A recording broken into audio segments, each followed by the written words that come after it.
International Studies Malaysia, Associate Professor Dr. Daniel Yusuf from IIUM, the moderator of our forum today, distinguished NGO representative, participants, members of the organizing committee, ladies and gentlemen. Assalamu alaikum wa rahmatullahi wa barakatuh, and a very good morning. I am Dr. Nurai Norman. On behalf of International Institute of Islamic Thought and Civilization, IIUM, welcome you all to the special morning of splendor. We are glad to have you here with us on this auspicious forum for today entitled Effective Role of CSO in Nation Building 2.0 Fringe Players or Partners. For your information, ISTAC-IIUM is honored to have Axin and Ikram Malaysia to be our co-organizers for our program today. Before we roll on with this welcoming speech, I would like to request Ustaz Muhammad Nazreen Abdul Rahman, Religious Officer of ISTAC-IIUM, for the recitation of dua. Please welcome.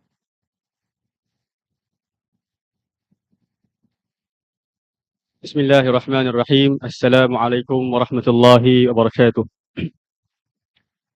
أعوذ بالله من الشيطان الرجيم بسم الله الرحمن الرحيم الحمد لله رب العالمين حمدا شاكرين حمدا يوافي نعمه ويكافئ مزيده يا ربنا لك الحمد كما ينبغي لجلال وجهك وعظيم سلطانك اللهم اغفر لنا ذنوبنا ولوالدينا وارحمهم كما ربونا صغارا اللهم يا مقلب القلوب ثبت قلوبنا على دينك وطاعتك اللهم إنا نسألك من الخير كله عاجله وآجله ما علمنا منه وما لم نعلم ونعوذ بك من الشر كله عاجله وآجله ما علمنا منه وما لم نعلم اللهم إنا نسألك من خير ما سألك عبدك ونبيك ونعوذ بك من شر ما عاذ به عبدك ونبيك اللهم إنا نسألك الجنة وما قرب إليها من قول أو عمل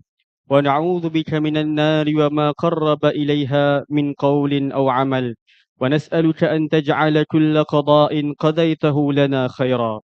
O Allah, we ask you of all good of what we have done and what we have not done in this world and in the hereafter. We seek refuge in you from the evil of what we have done and what we have not done in this world and in the hereafter.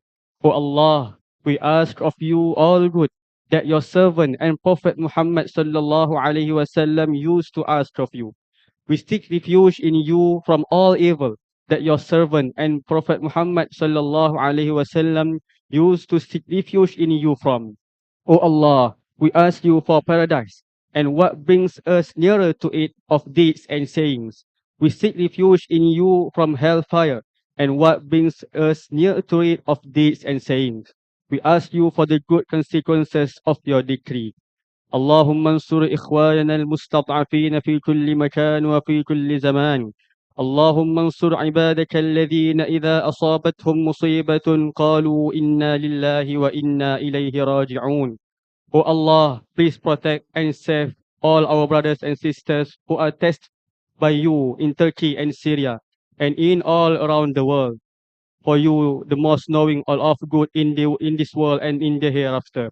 اللهم اجعل جمعنا هذا جمعا مرحوما وتفرقنا من بعده تفرقا معصوما ولا تجعل اللهم فينا ولا معنا شقيا ولا مطرودا ولا محروما ربنا ظلمنا أنفسنا وإن لم تغفر لنا وترحمنا لنكونن من الخاسرين ربنا عليك توكلنا وإليك أنبنا وإليك المصير اللهم إنا نعوذ بك من جهد البلاء ودرك الشقاء وسوء القضاء وشماتة الأعداء ربنا آتنا في الدنيا حسنة وفي الآخرة حسنة وقنا عذاب النار وصلى الله على سيدنا محمد وعلى آله وصحبه وسلم والحمد لله رب العالمين آمين.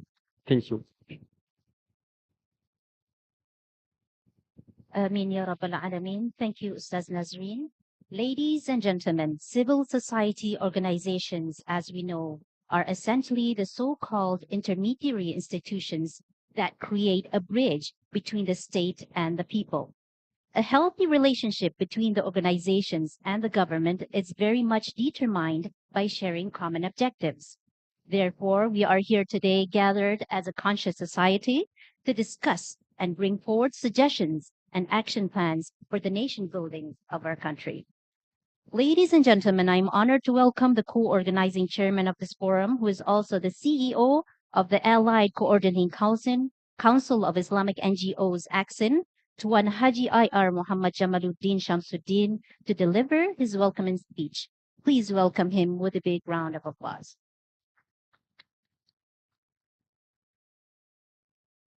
Thank you.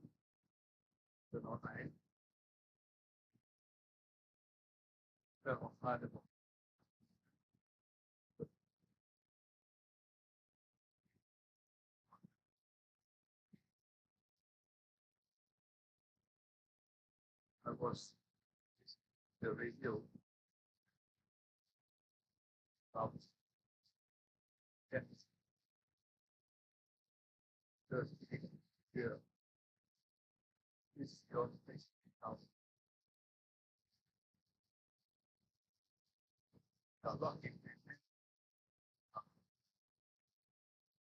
This I think a lot of it the job has but they have by the ones. The focus is outside.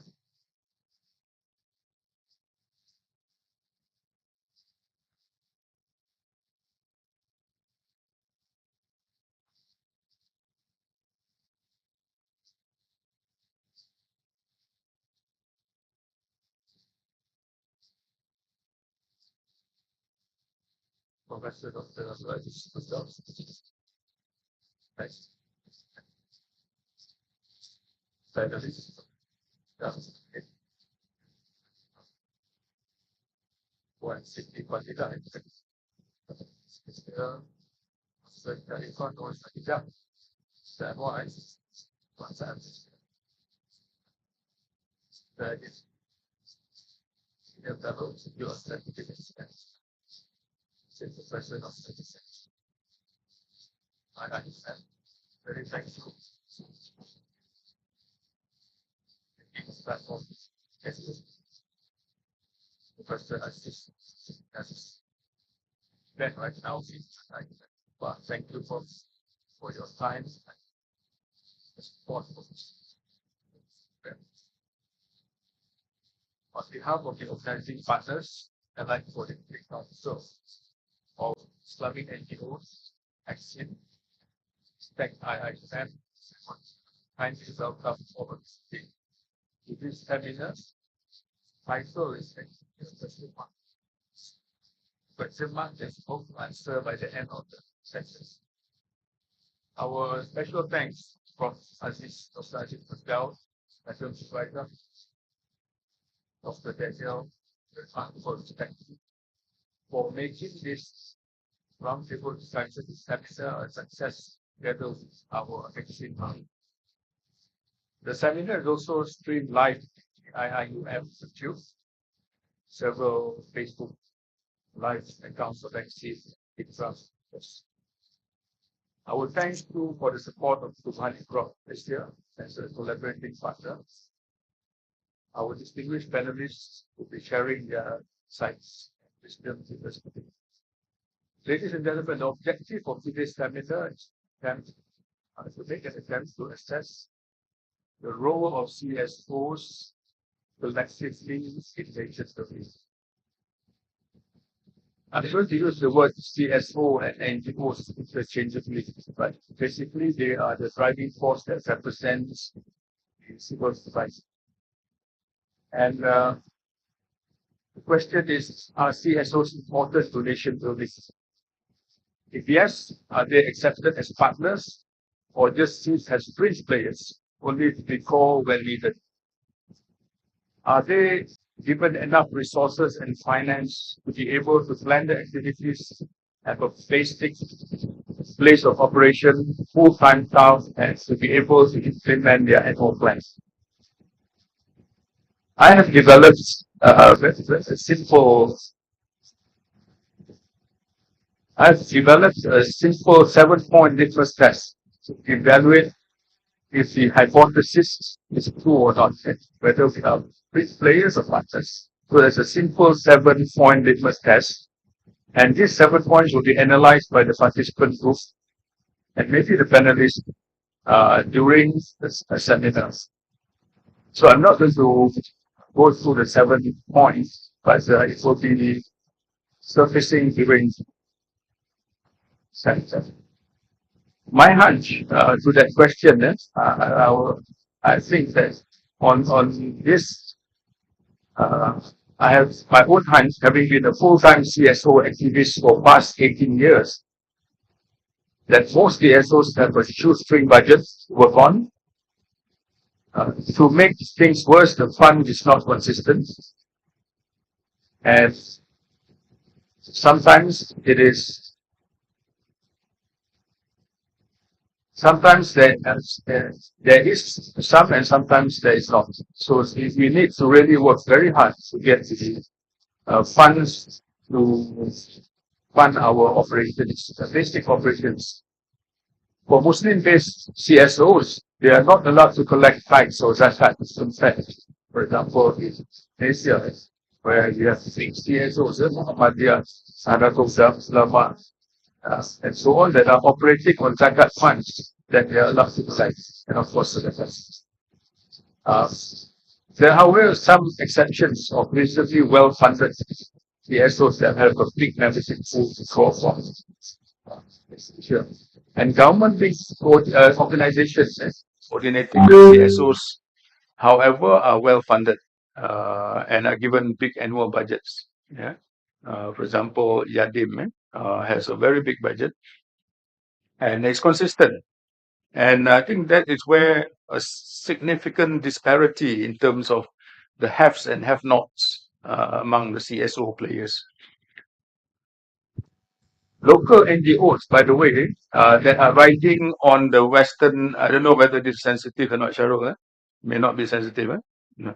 Local NGOs riding on the Western-based liberal narratives are comparatively well-funded. At least cited by Malaysia Now on the 4th of February recently, there was a report shows a total of 9 entities, including lesser-known NGOs, involved in campaigning for gender and sexual rights, are beneficiaries of a total of 20.7 million ringgit for a 3-year period. Yeah. Those who are good at math, maybe you can just divide. There is 9 entities, 20.7 million ringgit for 3 years. And this fund is part of a massive 366 billion allocation to promote global Europe, the European Union's multilateral agenda around the world. And the recipients of local NGOs and organizations include Sisters in Islam, which is registered as SIS Suluan Berhad under the Companies Act, and Kyrys Network, KRYSS Network, KRYSS, which were awarded 3.5 million over 3 years. So if anyone is pushing that, this is one part. Yes, packed by 2 and divided by 3 years. And this is not just one source. There are also similar foreign foundations with their own alien objectives and narratives they want to promote, such as the National Endowment for Democracy, the British Embassy, as Open Society Foundation, Soros Foundation, and Konrad Adenauer Foundation. These are ones that actually contribute a lot of funds to certain civil society organizations. And no wonder that these foreign-funded, local-based NGOs are extremely well-funded compared to local CSOs. Ladies and gentlemen,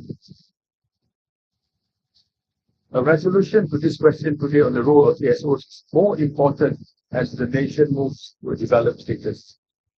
The third cause is, i.e., the civil society plays an important role in society and nation building by channeling the voice of the people and their aspirations without political interference and influence. The centralization of power in the hands of executives for political speed without proper check and balance and enforcement may bring stress to people and subsequently hardship. And as Professor Aziz mentioned just now, I mean, we are playing a significant role in experiential learning on the ground. And that is, I think, a significant contribution of CSOs to the nation's development. The third force is required to balance potential centralization of power and checks and balance that are played also by other forces, the opposition, the media, and enforcement agencies. And educating the people on the rights and roles of the third force is needed for fostering democracy. The government also needs to collaborate with the third force in state and nation building by incorporating their views, in formulating policies and addressing contemporary societal issues, which may be marginalized or overlooked by the government. In developed nations, the government directly assists recognized CSOs in various areas and fields by offering matching grants up to a ratio of 3:1 for every dollar raised by the CSO. There are also situations where excess funds in government ministries channel to CSOs working in emergency situations such as flood relief, fire, natural disaster, and specific well-defined work scopes. So, ladies and gentlemen, it's my humble view that the time has come for civil society organizations to recognize as partners in nation building, not jumping guns, but this is my view. And given enough resources and finances to move effectively and effectively. So I would dream that there will come a day when the Minister of Finance tables his budget for the financial year, will be willing to allocate a sum for CSOs using the mechanism of matching grants. When that day comes, I'm sure CSO activists will give thanks and breathe a sigh of relief that their burden of fundraising is relieved from them to concentrate on the work, whichever area it may be. Thank you again for your kind attendance, and a big thank you for the committee that has worked so hard to make this event a memorable one. Our apologies for any shortcomings. Assalamu alaikum wa rahmatullahi wa barakatuh. Thank you very much, Honorable Tuan Haji IR Muhammad Jamaluddin, for your wonderful speech. He has enlightened the main role of CSOs in voicing out the heart of the people as well as being partners in nation building. Now the time has come to call upon our honorable keynote speaker for today, Professor Dr. Abdul Aziz Birgaud, who have been instrumental to ISTAC's successful journey till today. He is a man who needs no introduction, but I will mention a few of his outstanding achievements today. He is included in the 2000 Outstanding Intellectuals of the 21st Century by the International Biographical Center Cambridge in 2005, received the Ajman Award for Quality and Excellence by the Ruler of Ajman in 2011, Award of the Best Scholar and Contributor to the Development of the Islamic World by OIC Today Malaysia in 2019, and in the recent years received the Exemplary Murabbi Award, Qudwa Award, and the Global Relevance and Citizenship Award given by IIUM in 2011 and 2022. A big applause, everyone. He is a great author of 11 books, over 70 scholarly articles in index and referee journals, and over 100 international and local conference papers covering Islamic worldview, civilizational renewal, prophetic method of da'wah, culture and education, strategic planning, etc., etc. I will cite a few examples. The book entitled The Islamic Worldview and Tajdeed, A Civilizational Approach, and the article entitled An Islamic Model of Civilizational Development and Sustainability, Maqasidic Approach. He has the knack to do many things. He was the former deputy of the rector of Internationalization and Global Network IIUM between the years of 2011 till 2018, the former sheikh of ISTAC, the member board of the directors of the Center of Higher Education and Scientific Research Ethics, ISESCO, and the advisor to the Organization of Islamic Cooperation on Cultural, Social, and Family Matters. Now we are honored to have him as our dean in ISTAC-IIUM and today as our keynote speaker. Without further ado, please help me to welcome Professor Dr. Abdul Aziz Bergaud to deliver his keynote speech.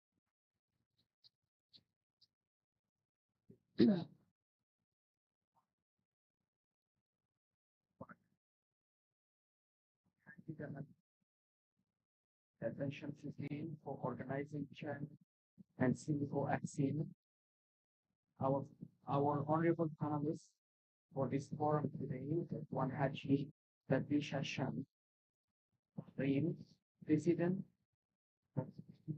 for Ikram, Malaysia, Madam Siti Fadila, Deputy CEO of Islamic Relief Malaysia, Dr. Sharifa or Shahida Sayyid Anwar, University of Malaysia, UTM, Mr. Idin, co-senior fellow, Institute of Strategic and International Studies by CSOs Malaysia, Associate Professor Dr. Daniel, our former deputy dean, our long lecture is IIUM, and the moderator for our today's forum. Distinguished NGO representatives, participants, members of the organizing committee, ladies and gentlemen, and not to forget our colleagues, teachers, and students who are with us here. Once again, Assalamu alaikum wa rahmatullahi ta'ala wa barakatuh. It's a very great honor to have Brother Jamaluddin and his team here, all these CSOs leading in Malaysia here and in other places. I think it's not only timely, but it's vital and crucial for the development of the roles and functions of the NGOs in nation building. That's what is crucial and important. Because I think that though the issue of money, resources is important, but actually what is much, much more important is the will for nation building, or to do nation building. Because when there is a will, then there is a way. And Prophet Muhammad sallallahu alaihi wasallam, as the leader of the Ummah, when he started his mission of building nations, not only nations, but build a civilization with many nations, many cultures, many civilizations, many people, he was not possessing at his hand the weapons or the means or the money which Byzantium and the Roman empires were having at that time. But because he has the will and the vision, and he has the motivation, and he has the sense of responsibility and mission, you see what Prophet Muhammad did and what Islamic civilization did in more than 1,000 years. So, brothers and sisters, what we are doing today here is a great responsibility, is a great mission, not only for NGOs or CSO, or for every Muslim living in these countries and in the Ummah and in the world.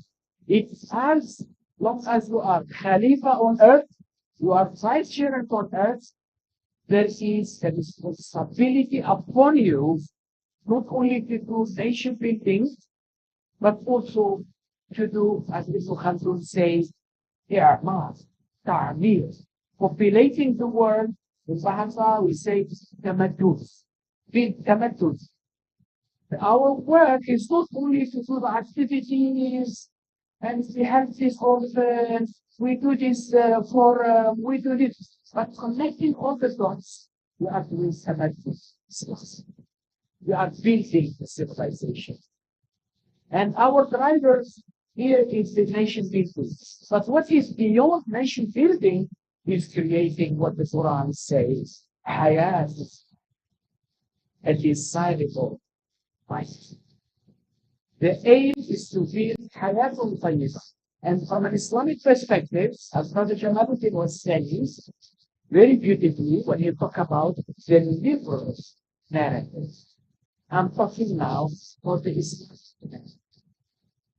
on what we call the role of CSOs in nations.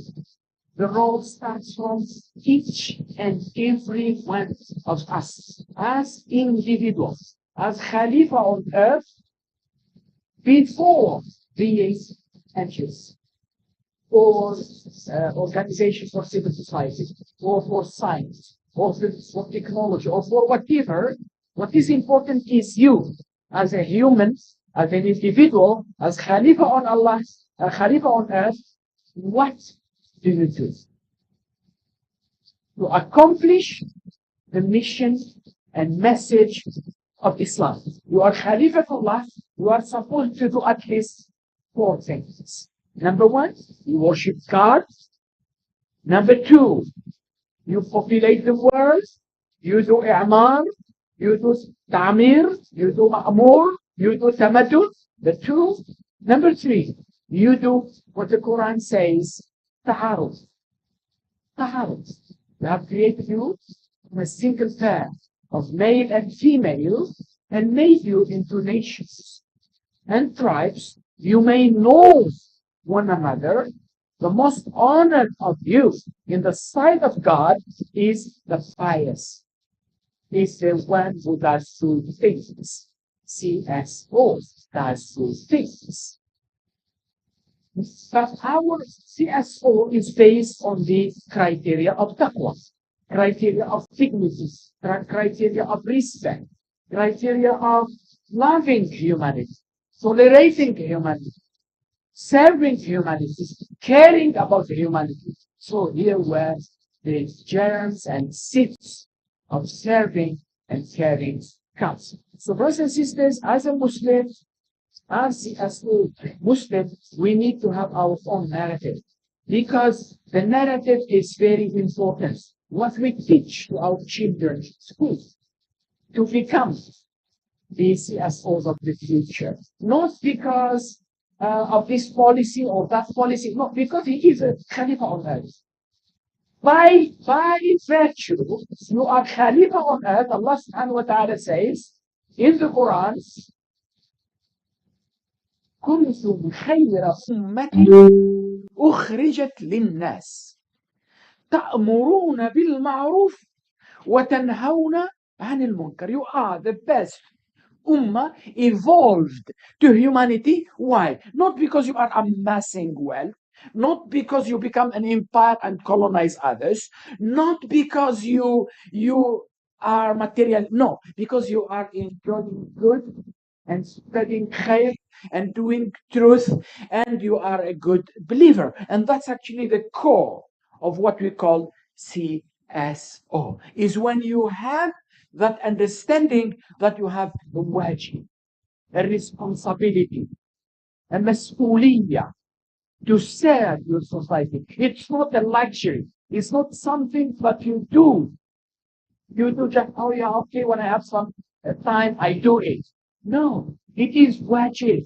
God will ask you hereafter, where do you use your life, your money, your energy? Is it for yourself?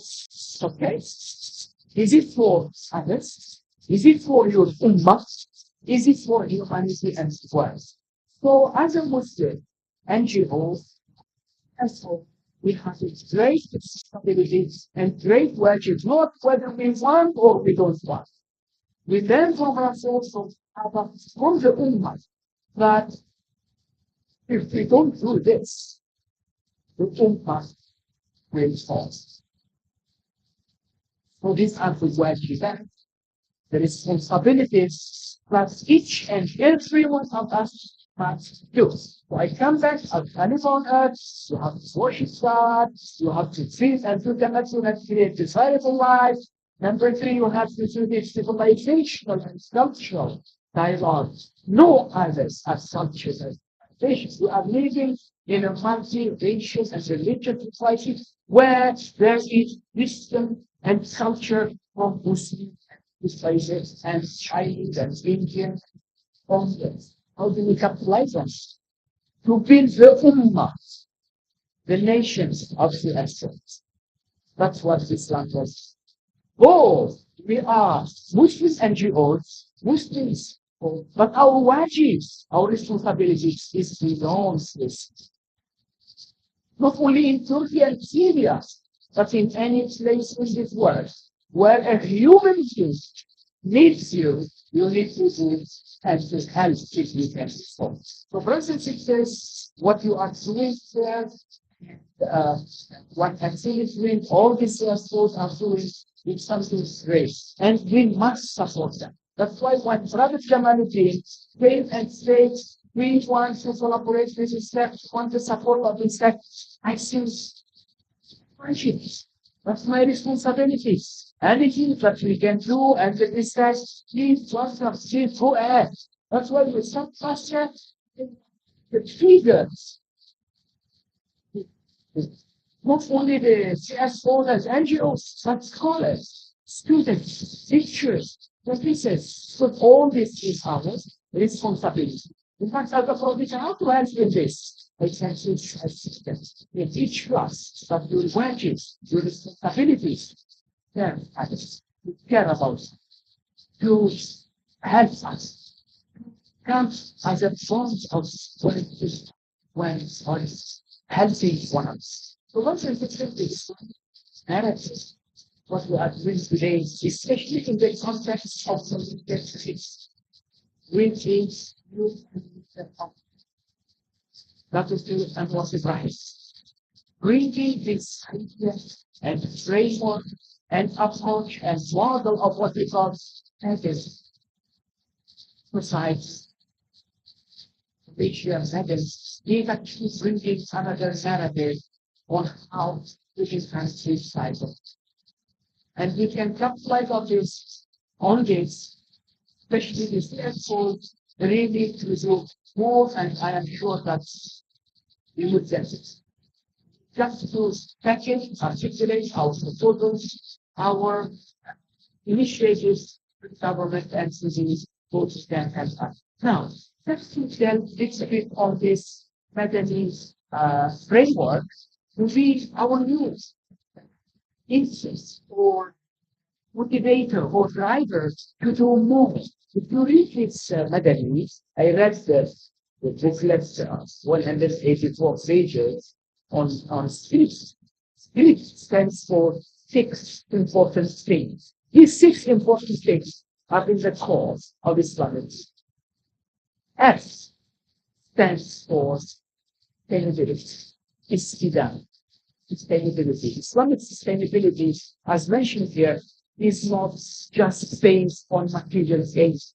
It's not just based on exploiting, destroying the resources. No, the opposite is the balance, which can find that's the reason. Vice chairs and grips, keys, and care and company. Care and company. وما أبصر الناس. That's رحمة للعالمين. We reflect our رحمة للعالمين concept and sculptures. How we live between double sex, with people and people, between listening and non-listening. Can we show? That's the science, that's the narratives. Yes. Ours. Respect each other. You can respect if you respect the students, people respect government. That's the narrative. And when the concept of respect becomes a culture, becomes part and parcel of the characters of our children, of our lawyers, and the XO of us, you will see a difference. Business relation. different way of looking at things. At that time, we will not talk about finances because the money will come. Because our hearts already changed, our minds changed, our perception changed. We are here at Khalifa. The more you help, the more you serve, the more you get happiness. Now the more you give, you people and money change. I have 10,000. How come I give Sadaqah 8,000? Of Sadaqah. Abu Ubaidah al-Jarrah and all these great people. And Abu Bakr Siddiq before his well sold out. But they before specific. So first it says, we are talking about care and compassion. These actually according to this policy or this Madani framework will become thriving policies. For the new type of human capital needs to be created. New types of support needs to be fields based on care and compassion, based on balanced sustainability, based on and then it's innovations. Innovations. We need to be innovators. Rasulullah sallallahu alaihi wasallam, the Sahaba in the battle of Khaldun, or in the battle of in Aditya, or in Yarmouk, how do they win over 25,000 people, win over 200? It's innovation, it's creativity, and we have a human mind. We can be creative, we can find money. Money is not an issue. It is the dream, it is the mission, it is the vision, it is the motivation, it is the responsibility. What do I have? What do I want to do? Rasul says, sallallahu alaihi wasallam, he said, yeah, one for it. It says, measures of brilliance. It is a sisters, right hand and the both my left hand says, it is short, that's just this page. CSOs. If anything happens or no money for this, that's how job is. Yes? It's true. It's to feel it. It's to feel. And our children in schools have tools. Great. We must also. That's what it is. And so innovation. That comes P for script, P for prosperity. All of us looking for prosperity. And in this narrative of Madani, yes, prosperity is not only money. It is satisfaction, tranquility, it's love, it's healthy, it's serving, it's caring.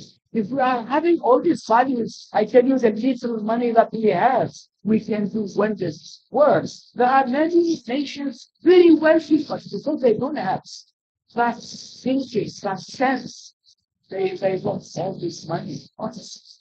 So, and the last one is for to trust. We need to trust the institutions. We need to trust the people. We need to trust what we do is others. So within these 6 drivers, we can talk about a new narrative of the culture of CSOs, how the mind, how the character, how the skills of the coming and the future CSOs should be in this system. And when we talk about Malaysia here, Malaysia is actually a case study. I can say it's a leading case study in this period of CSOs and NGOs helping in nation building compared to many other countries.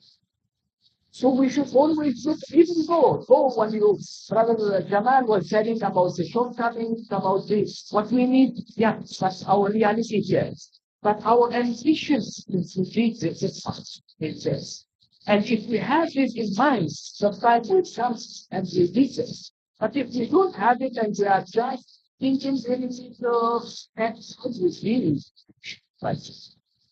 So nation building is something great. The last thing I wanted to tell you in this narrative, what I said is according to this model of building nations, we are living in a very business guys. You know, the documentary, one concept is called post-normal areas. Since COVID-19, even before COVID-19, the whole world is living in a very complicated situation. So post-normal means we are not living like normal like before. In fact, issues, global warming, war, global degradation, economic crisis, earthquakes, everything is devastating. So that's what they call post. Post-normal realities are the realities which are characterized by chaos. Chaotic things happen anytime they get into a war with Russia and trade influences of atoms, even the religion does. The food, the prices, everything. So that's the first thing you need to understand when you talk about the reality what we are. And Malaysia is not an exception. Malaysia is living in a very strategic place, but within this world, which is also having this characteristic of fear, complexity, and sometimes things are not normal. Therefore, one of the areas of capacity building of our NGOs and others who want to contribute to nation building is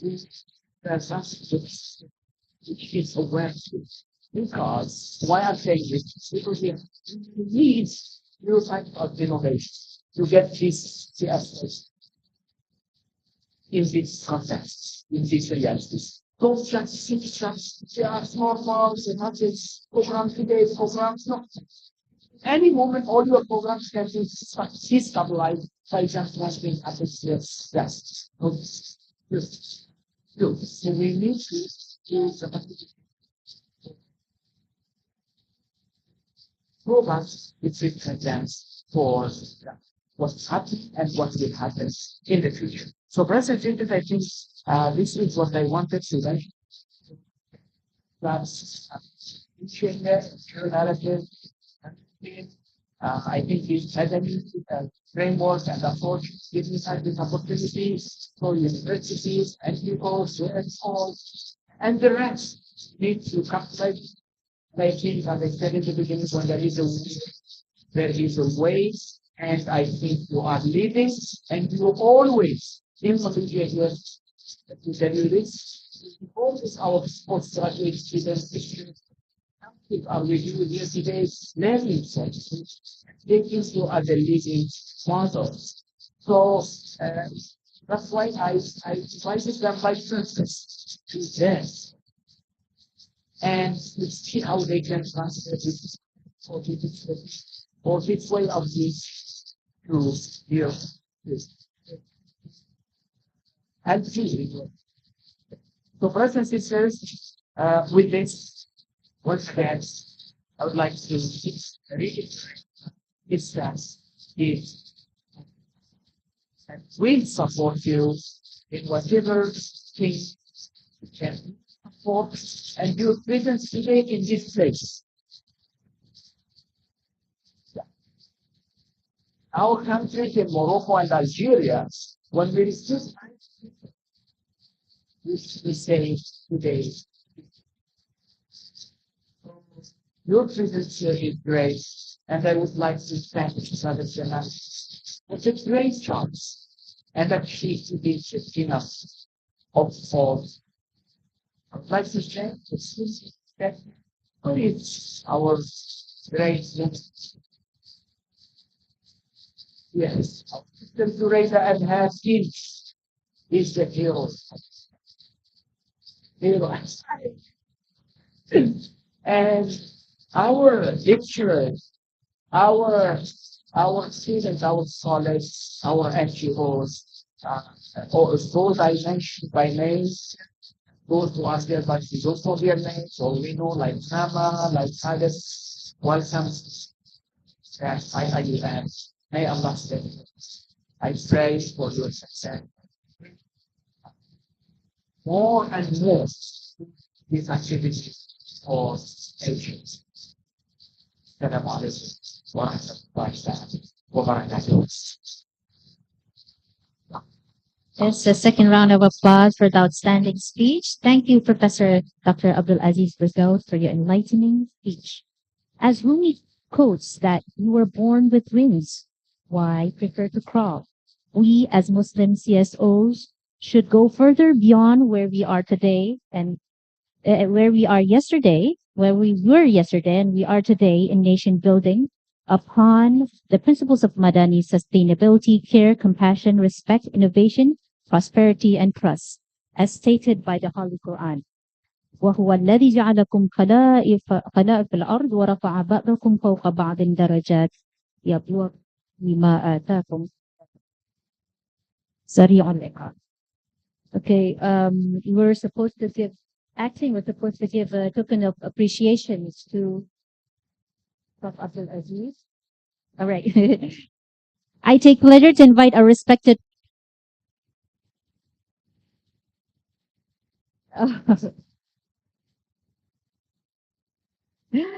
I take pleasure to invite our respected co-organizing chairman, CEO of AXIN, Tuan Haji IR Muhammad Jamaluddin Shamsuddin, and Honorable Professor Dr. Abdul Aziz Birgaud, keynote speaker of forum today, to please come in front to deliver and receive tokens of appreciation.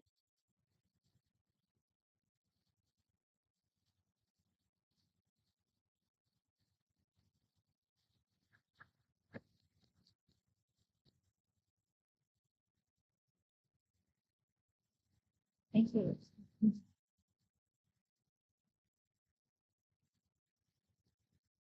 Okay, the time has come where the forum will begin.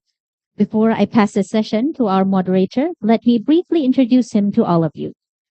Associate Professor Dr. Daniel Muhammad Yusuf is an associate professor at the Department of Political Science, IIUM. He's also jointly appointed as a researcher at ISTAC, also an associate research fellow at the National Higher Education Research Institute, USM, since 2012, and the Accounting Research Institute, UITM. He's also the MPO Assessor of Social Science since 2008 and a lifetime member of Pendapat. He was also a Fulbright Scholar and recipient of the British Chevening Scholarship. Daniel is currently Chief Editor of Intellectual Discourse and an editorial board member of journal Parliament Malaysia and the journal Polygraphy. He's also project leader of the IIUM multiple award-winning flagship project on peace building and civilization. Please welcome the outstanding Associate Professor Dr. Daniel Muhammad Yusuf as moderator of the forum. Please, Dr. Daniel. Thank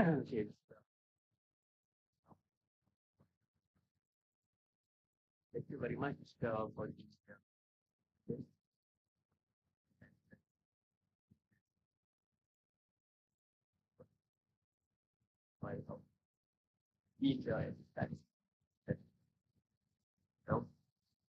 In the past, all the times, why and for the reminder that is about the Madani framework. It gives an opportunity for us.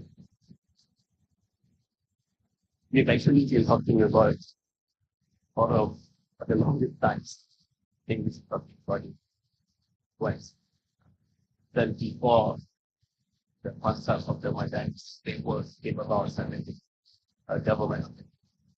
At the same time, the Madani discourse itself is not necessarily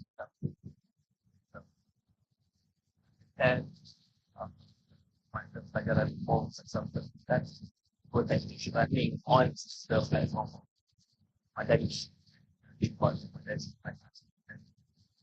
what you speak people like our whole constitution of Smart Bangsa, we know that the discussion of Madani itself has been an idea of gagasan by the then Prime Minister Noris.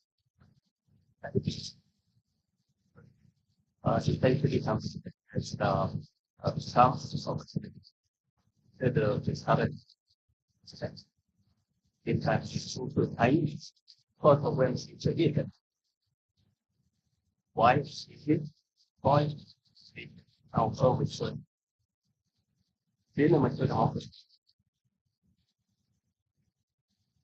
And one of the key features of the office is the functioning I feel that because I don't of what our what robots something that in the context of data. Of course, it's by doing something on your previous quite a inputs about end of the forums. We do have a short acting question and answer on what we have breakout sessions working five to where we establish results. And the idea at the end of the forum is that we are able to connect dots. Yes? But there's some resolutions that can perhaps put forward the uh,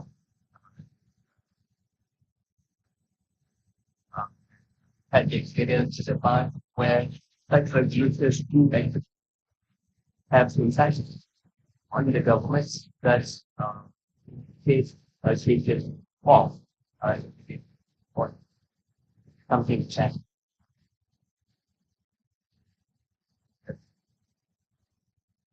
Beneficials.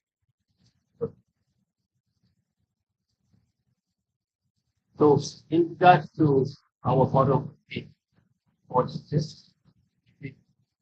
About this, we are running this times for those.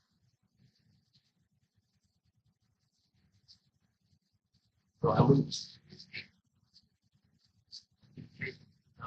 primary question that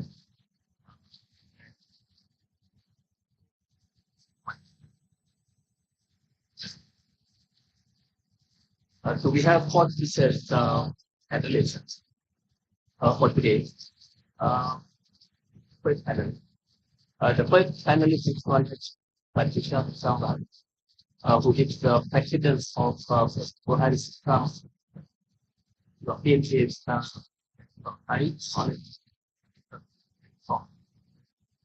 and Master of Science.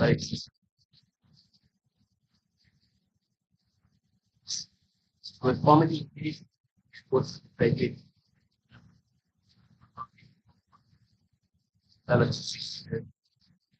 and community studies. Thus, physics environment. The term begins to substance that complex requires using quantities and philosophy also the average question that was posed was but start is how can schools get access and work for them.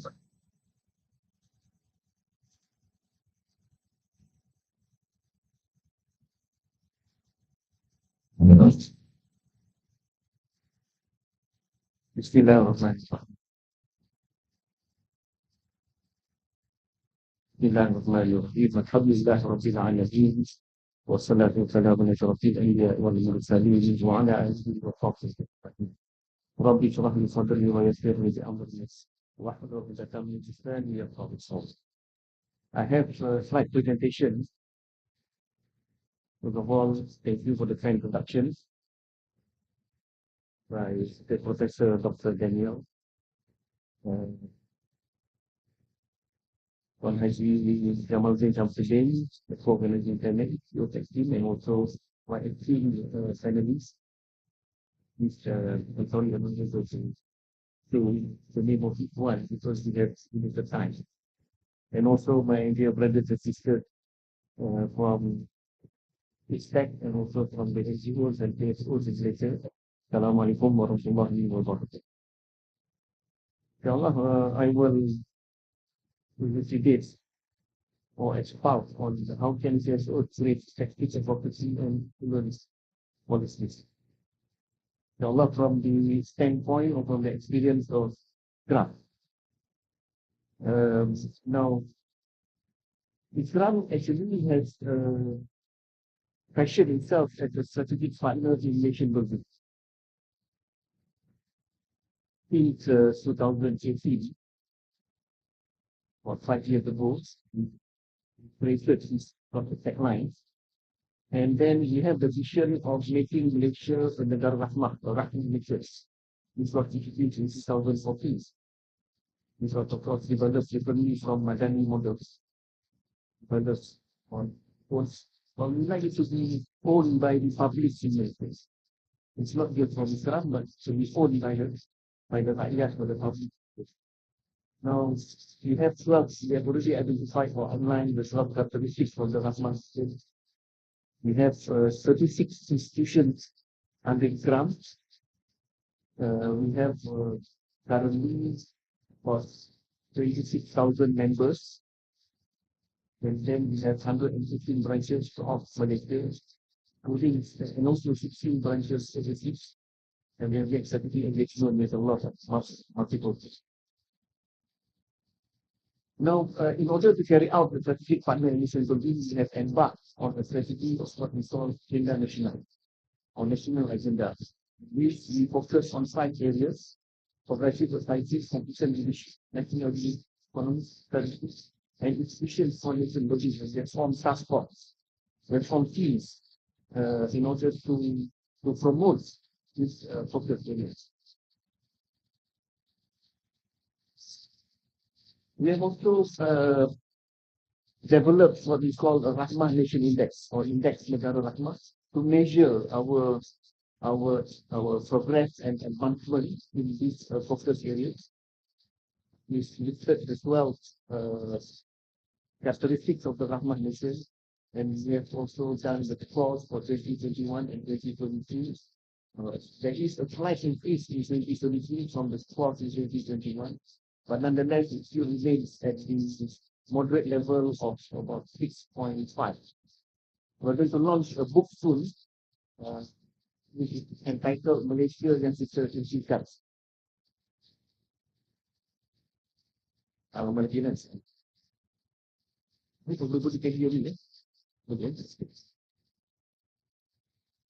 Now, in terms of advocacy and also influencing policies, we have been invited in December last year by the Ministry of Women and Women Family and Society Development to present proposals for the improvement of national family policy, Dasar Keluarga Negara. So this is our National Expo member, Dr. Sabaga, was invited to give the proposals. Now, Fringe and National Family Policy has been in place for over 10 years. Covers 8 principles, and Islam presented several proposals for the improvement involving several policies and action plans. And these recommendations actually were initiated from the results of the Rahmah Family Index 2021, which was initiated by Islam itself.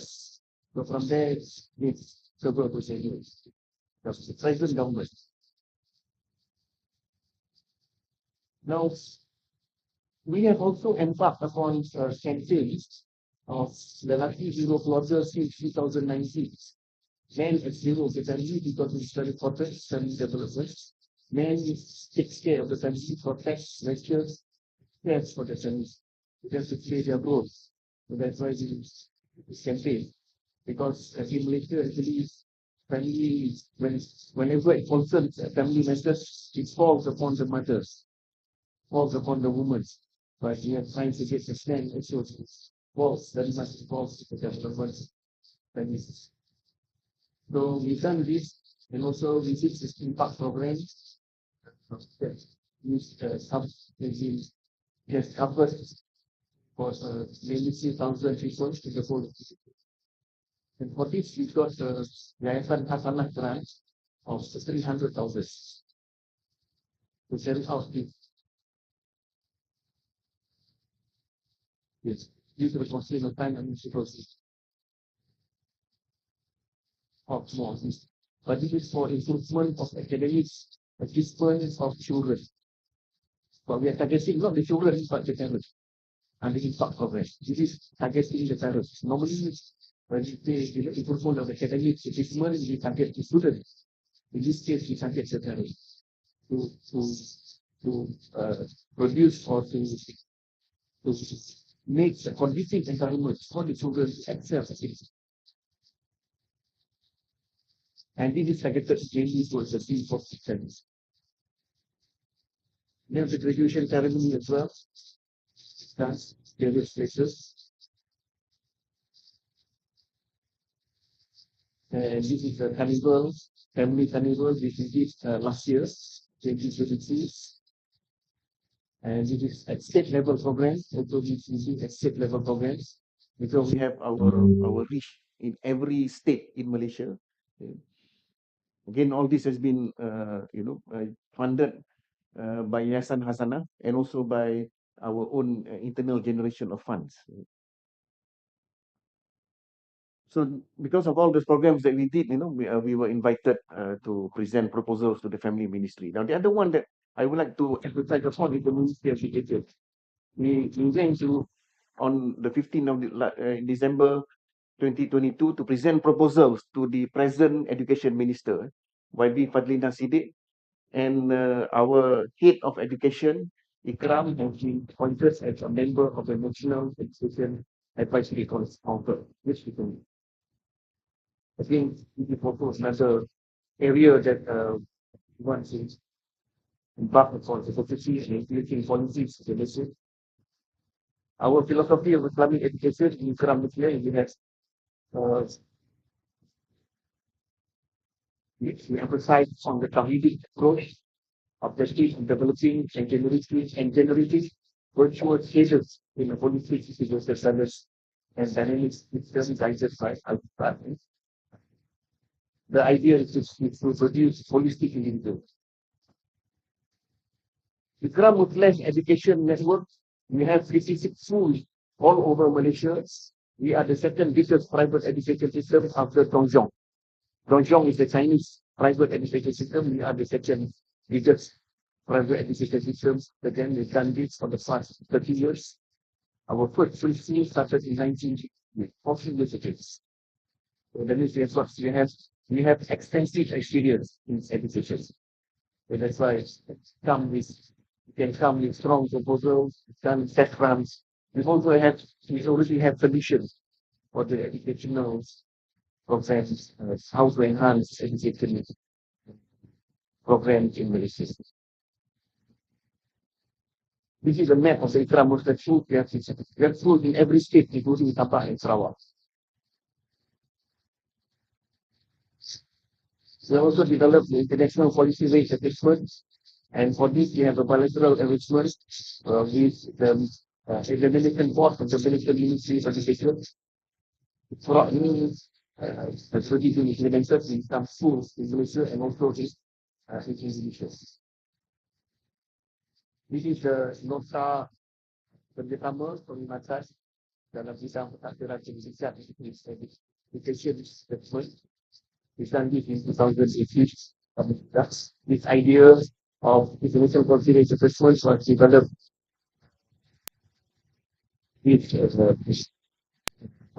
from our students in our school, and this is now developed. We have already developed with the bundles of its art or the National Examination Board, the Ministry of Education, to develop the national quality rate assessment project. This is our cadet remaja sekolah. Kita miliki development program yang done over the years. Benchmarking, the phone also international now, with Indonesia. Last year we did this MOU signing with Jaringan Sekolah Islam Terpadu for Indonesia. This is for Ministry of National Ministries. Kami kita anak Malaysia. This is last year also. And together with Ministry of National funding of the Ministry of National Ministries for this program. Maybe for the state level programs for National Ministries. And these are the posters for all the programs. So because of this,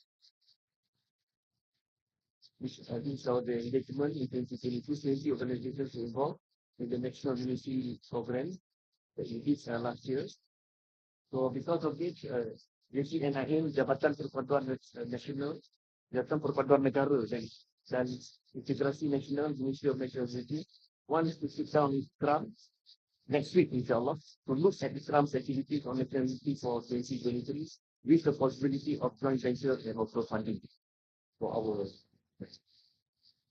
This is a national air quality framework where where professors who are members of Islam were involved with. These are our professors, group leaders involved with the development of the national air quality framework. It's still ongoing. It's now, of course, it's interact with the Ministry of Alam Sekitar and Climate Change and Environment under YZ like this. These are my meetings together with the team of National Partners in the Parliament towards forming an APGC, all party parliamentary group on governance, integrity, and anti-corruption. Last month, and he was supportive, but he has got to present this to Parliament first. Parliament agrees, then we can form the CCCC on governance, integrity, and anti-corruption.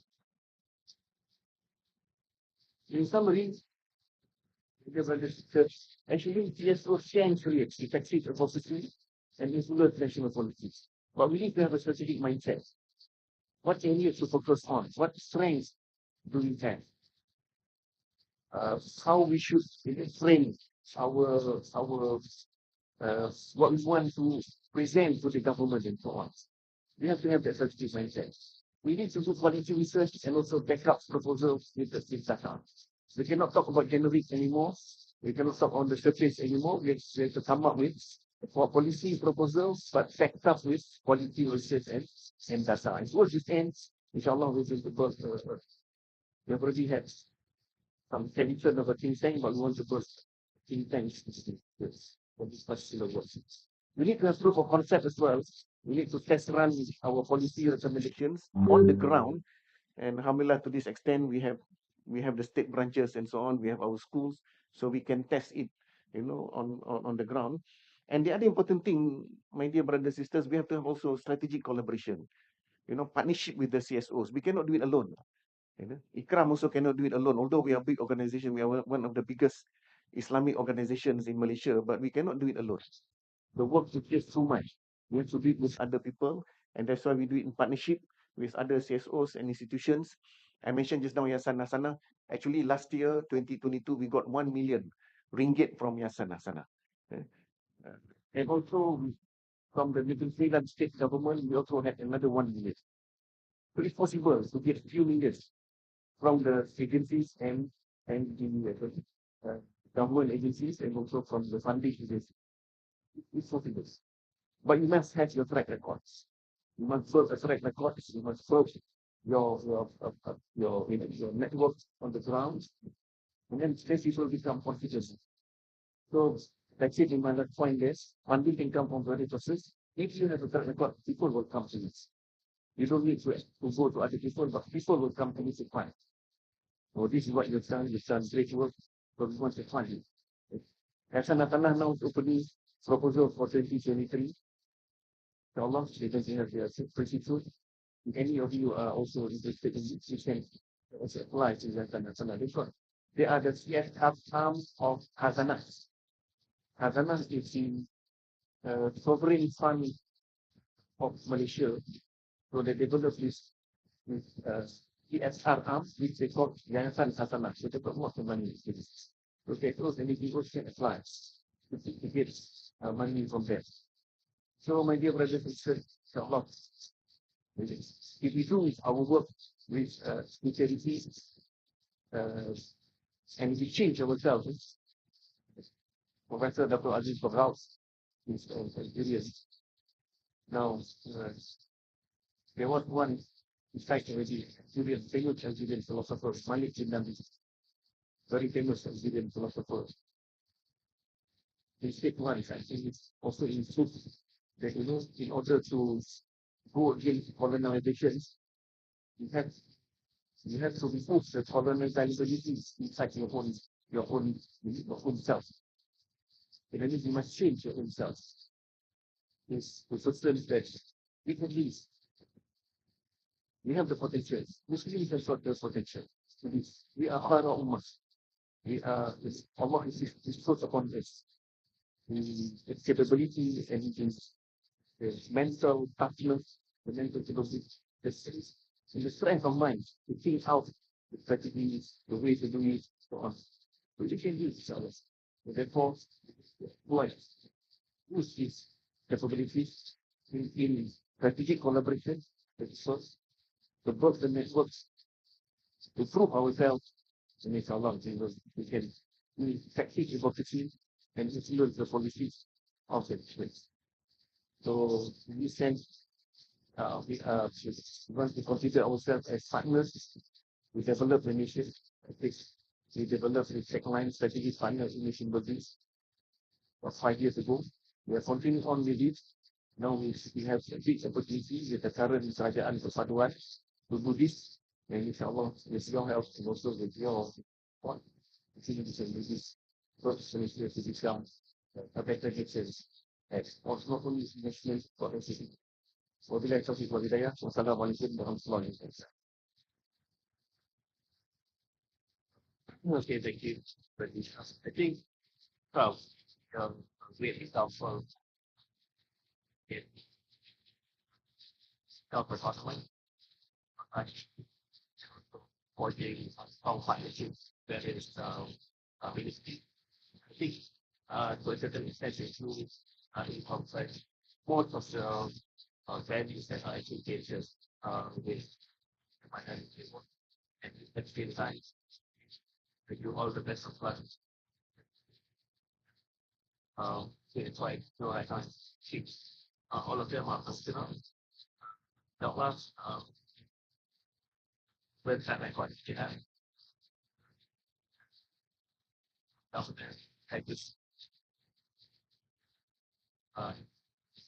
sponsors of finance. Being on for our secretaries of the WCG of the partnerships. It's good to know that you actually play your time. Something Bachelor of Engineering, biochemistry, biotechnology. And it's been defensively also appointed the nurse vital for Masters of and it's been involved in many campaigns and leading backgrounds of leading business development program, it's a big voice. So much it's time to think the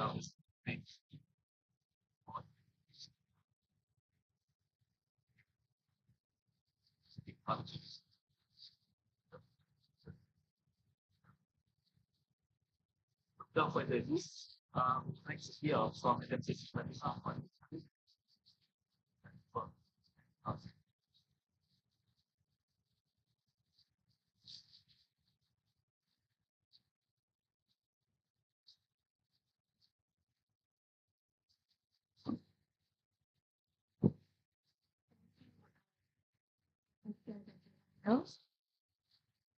Assalamualaikum everyone.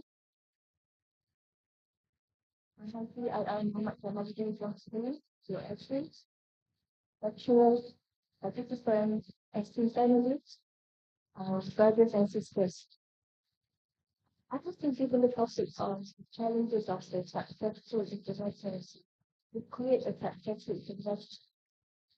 Perhaps in this concept, I will share in the point of view of Islamic elite as one of the international experiences, as well as of how we move forward, fight all the challenges, and how we carry our mandate without forgetting our roles. So before I proceed further on challenges, allow me to see some brief actions on non-solutions. So that gives us a sense. So basically, Islamic belief is a faith in science. Metaphysics Islamic Islam, inspired international humanities and the where we focus on its efforts to save and provide changes to the world's most vulnerable youth. And guided by Islamic history, which the principle and values underlying the Islamic history to encompass our work to five values of Islam, that is Adil, Rahmah, Islam, well as Amanah. So this became our values that hold on to the level forms for our response. And established in 1984 after this business, we are now having active presence in more than 45 countries. Assisting individuals, families, as well as communities through our emergency response and also development programs. Typically, allow us to have more than 10 million people this year. And please contributing directly to and national sustainable services. More than 100 activities. We are our 100 permanent officers. And we feel best awarded by NGO advisors as one of the top 10 world industries. The CS in three main areas, that is impact, innovation, as well as governance in different categories such as business crisis, sustainable justice, social justice, also economic. So, I do not organization transforms from very small organizations starting off with then strengths of the nations into the multi-million value of affairs. And of course, that deny that the most important facts to transform our organizations is to establish its foundation at grassroots level. Because this has been done via community outreach and we build strong community connections. During early establishment of Islamic religions, there are many engaged among diaspora communities in Europe as well as North America.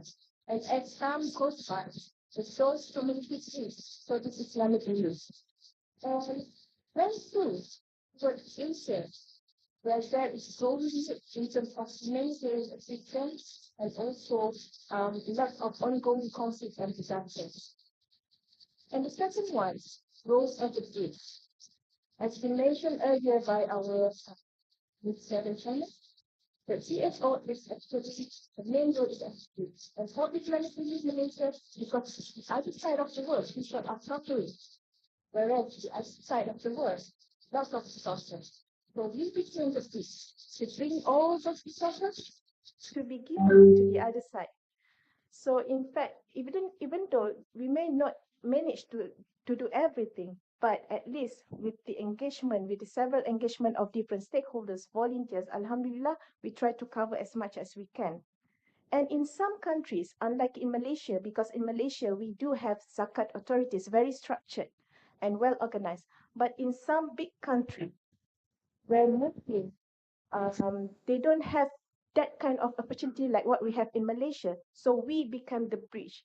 We provide the service to allow those community to fulfill their obligations, their religious obligations, such as paying zakat, such as perform kurban and others. So with this, it makes us one of the significant roles.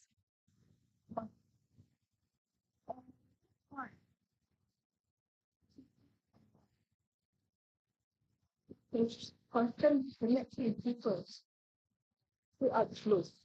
Because as we can see in more than 45 countries, some people might say Islamic elite never cease. Because why? The moment Islamic elite in Malaysia close, they open up in Muslim and so on. It's just a countries. Not that I'm not using, but that's the kind of metaphor. So, yeah.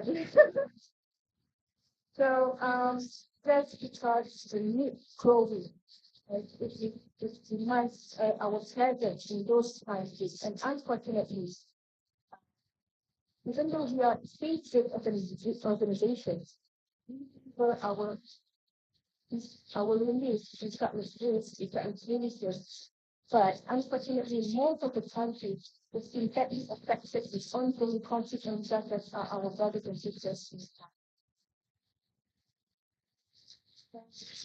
As growing organizations, especially at international level, as much as we are clear on our objectives, why to establish Islamic rules, but there are numbers of challenges that we face, especially in social aspects, financial aspects, and political aspects. I would say it's not just Islamic rules, any CSOs.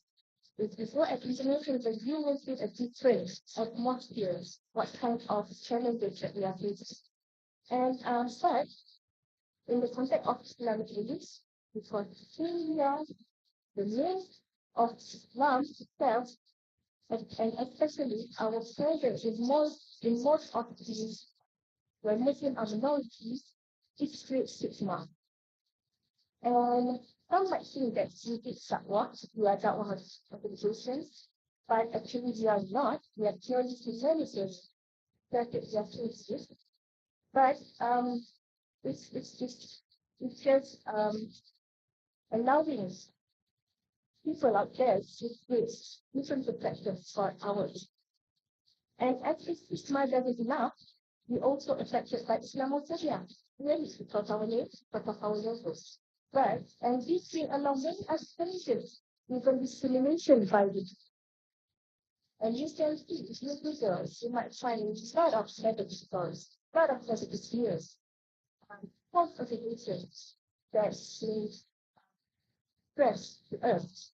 Even though we know that intention may not be the organization, but it's actually because Islam.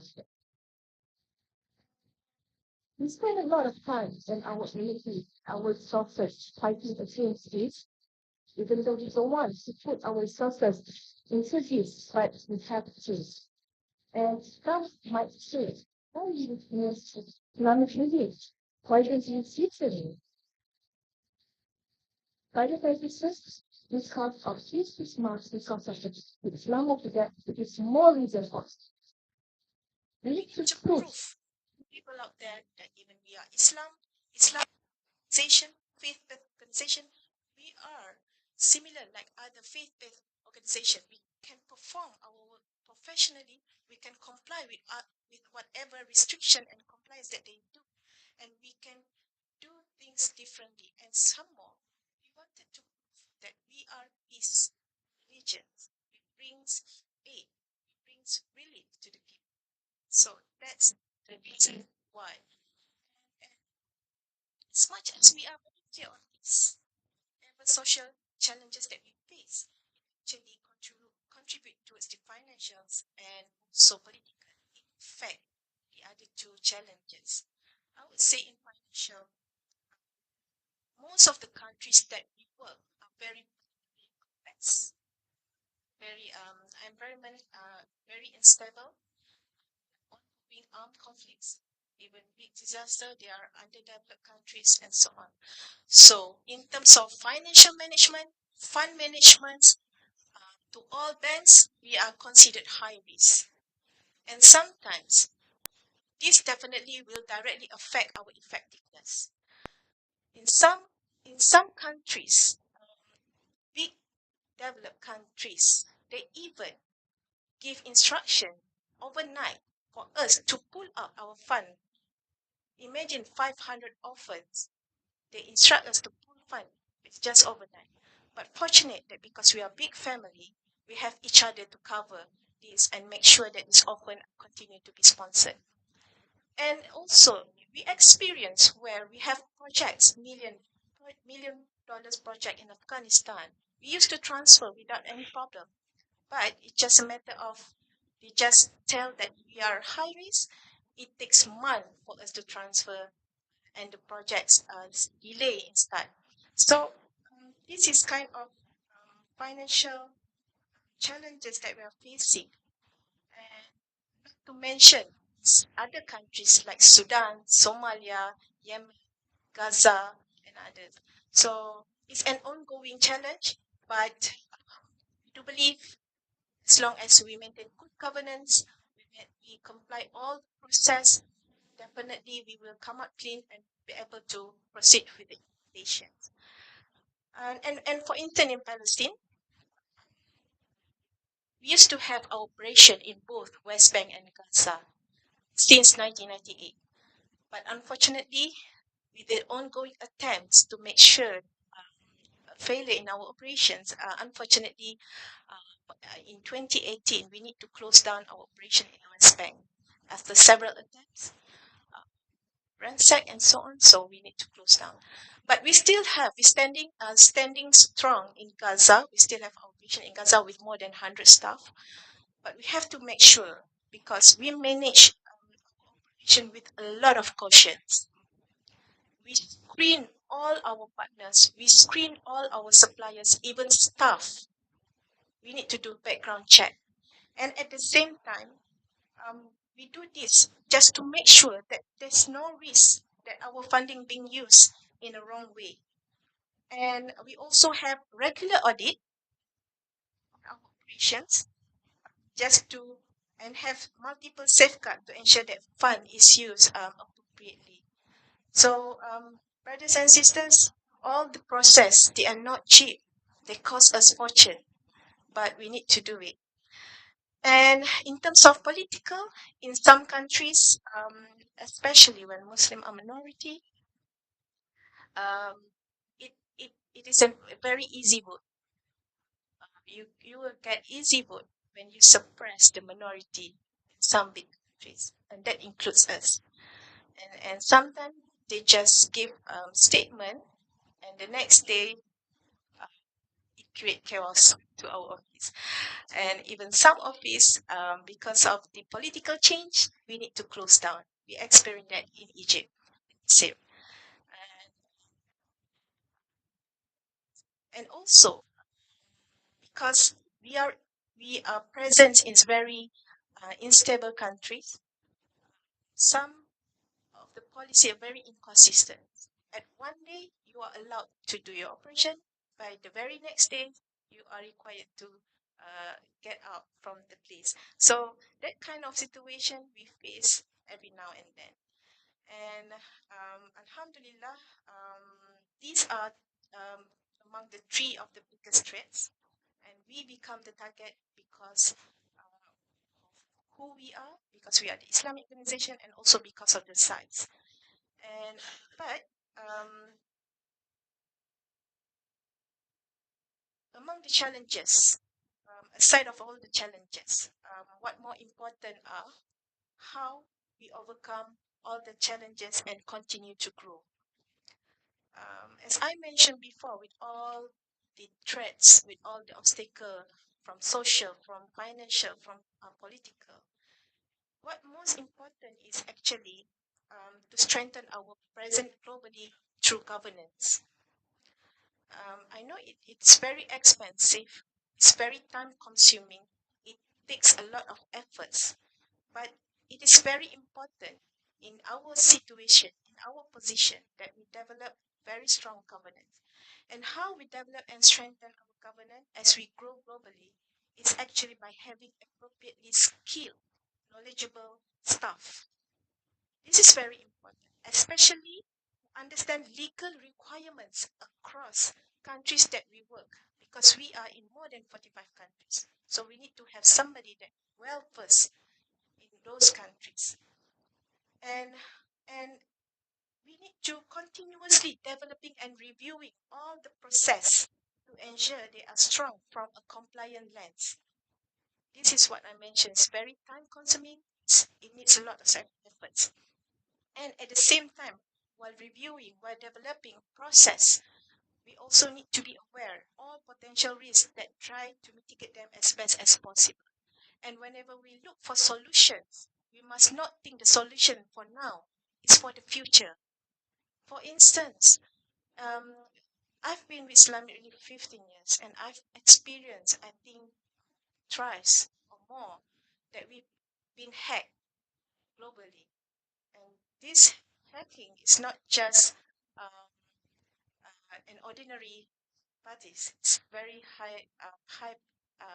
we call it high risk and high potential parties.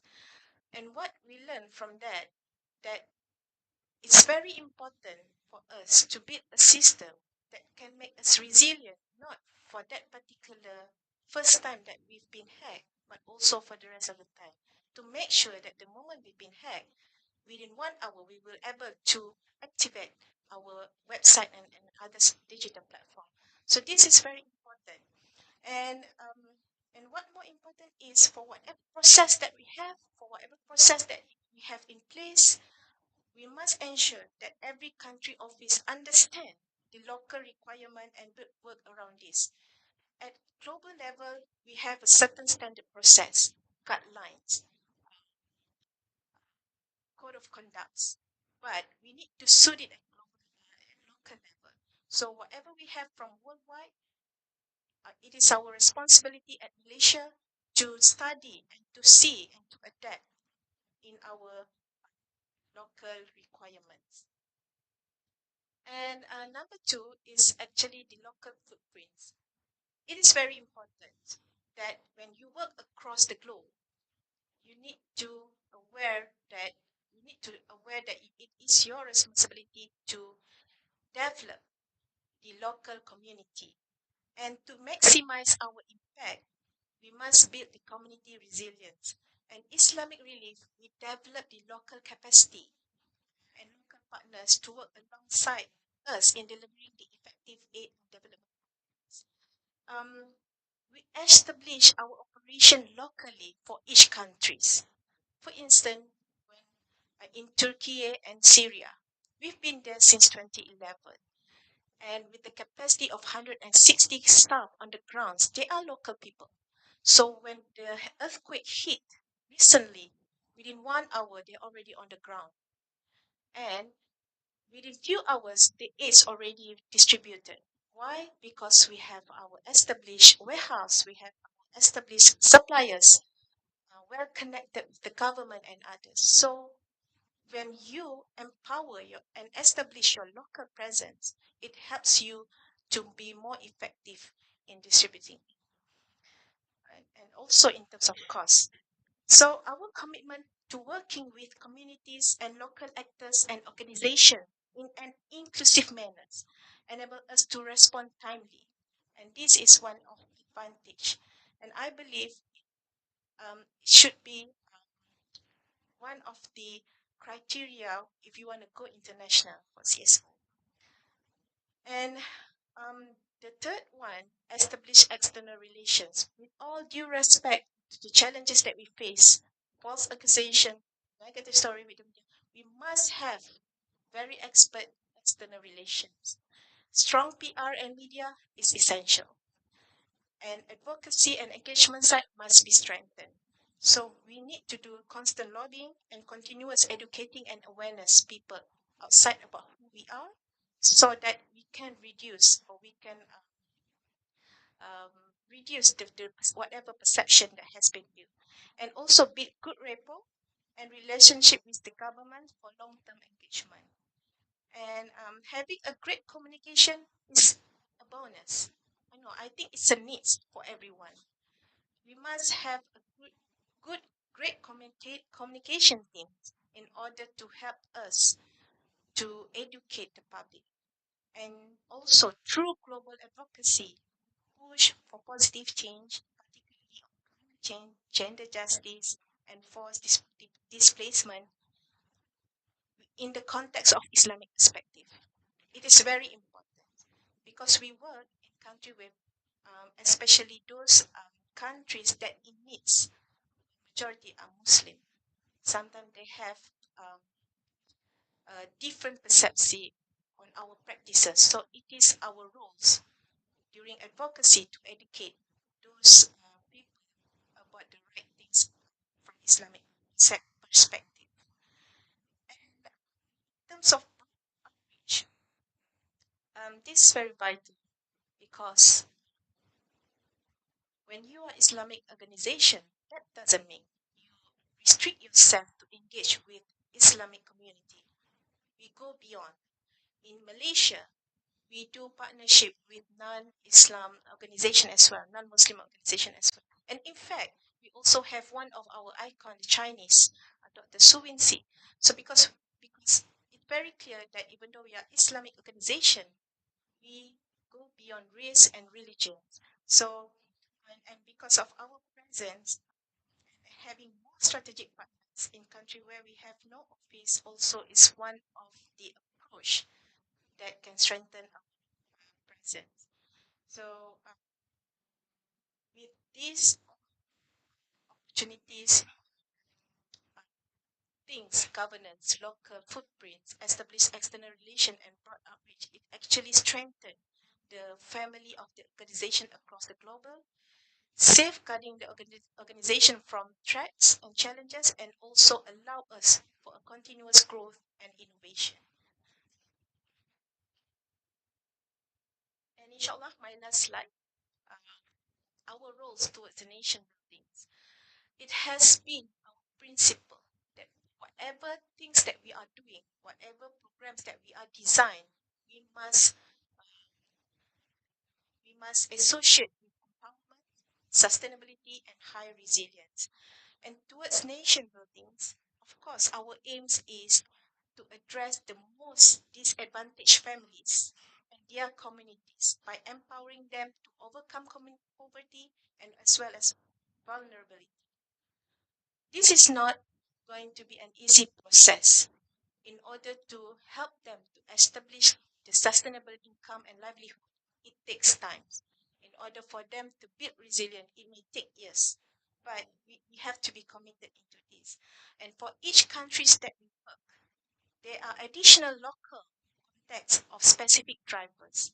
We need to understand what are the global humanitarian drivers that can affect these vulnerable communities, such as ongoing conflicts, disasters, climate change, and many more. Because these humanitarian drivers will actually affect the communities and deny their access in terms of food, education, healthcare, even livelihood and employment. So by understanding the humanitarian global drivers, we can address and design our programs impactful. And our roles and responsibility, the important roles and responsibility, number one is we became the voices of the people in need. We need to stand alongside to support and enable engagement of people to address the root causes of the poverty. Not just giving them food, but also to understand and able to bring them out of the poverty.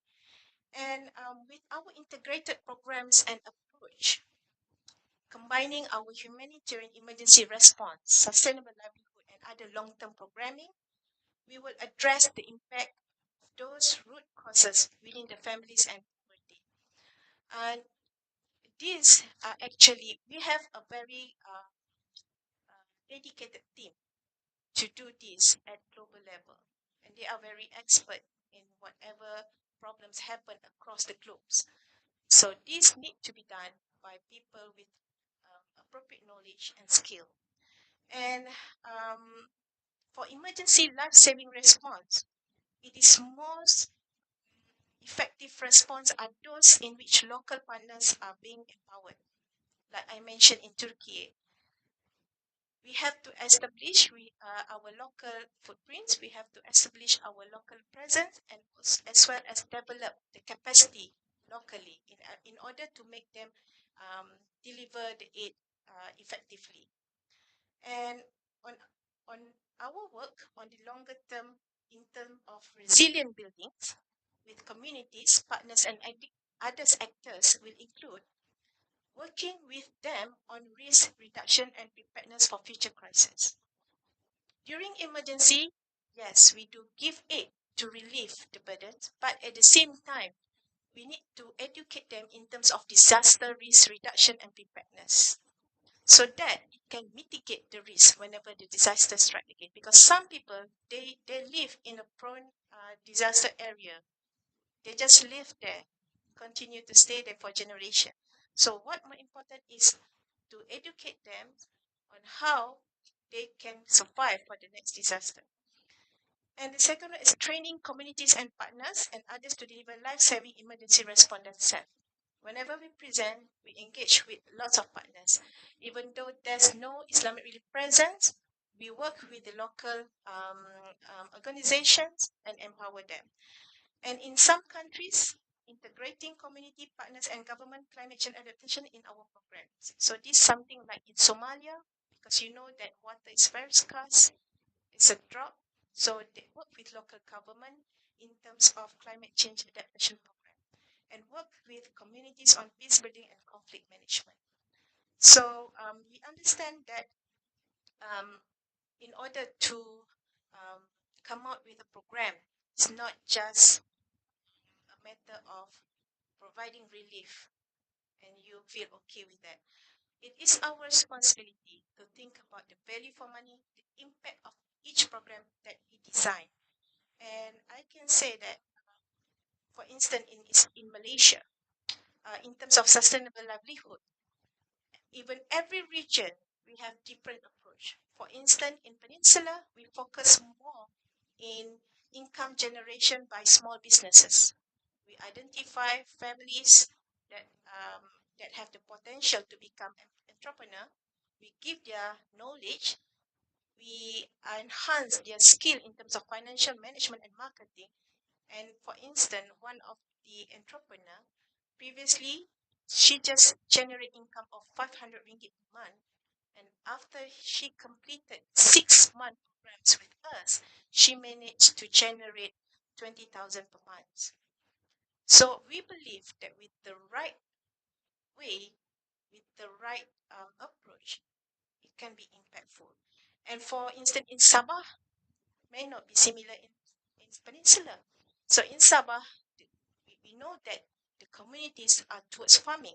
So we come up with the programs, smart farming. They call it hydroponics, first stage, because they are just the beginner. So when they already being well equipped with hydroponic knowledge, they will be upgraded into aquaponic. So whenever we design a programs, it's not just a matter of giving help to the communities, but able to make them grow as well. So I think that's all from me.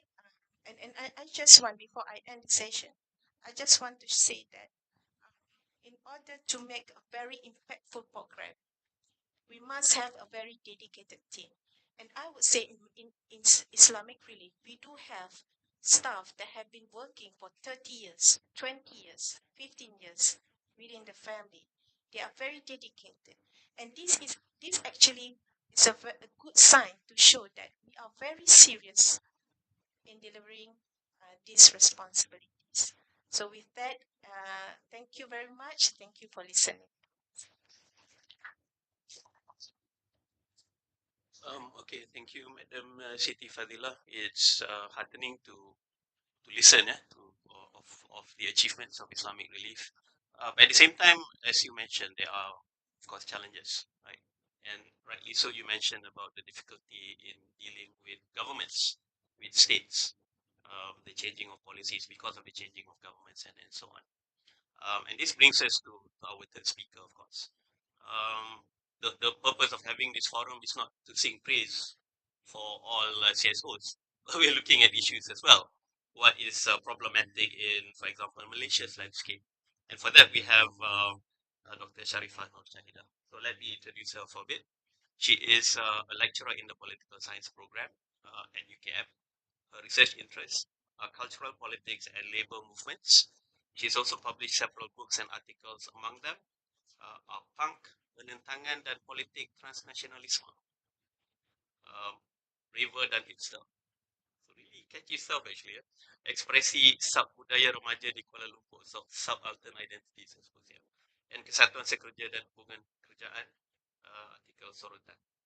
So the thing about Dr. Sharifah is that I managed to get in touch with her because of an article that she submitted to Intellectual Discourse, which will be inshallah coming out in June.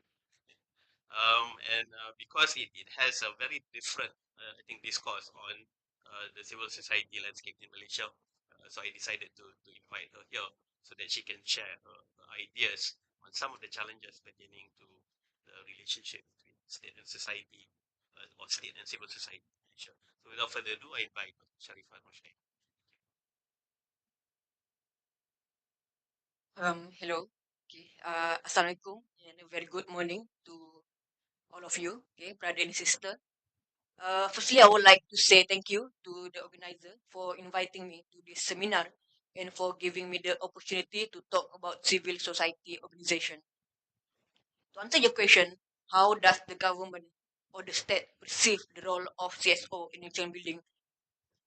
Generally, we know that civil society is the bridge between the state and the people. By civil society, I mean the entire variety of organized group and institution that are independent of state and voluntary.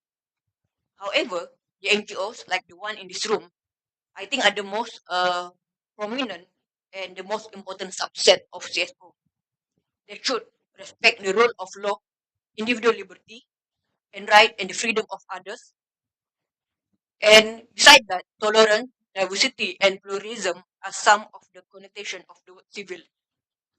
Yes, CSO are recognized by the state as a partner in development since for the most part, they are the organization best able to connect with the people. Besides, CSO also help to strengthen and defend democracy. Larry Diamond, 1994, listed several number of CSO role.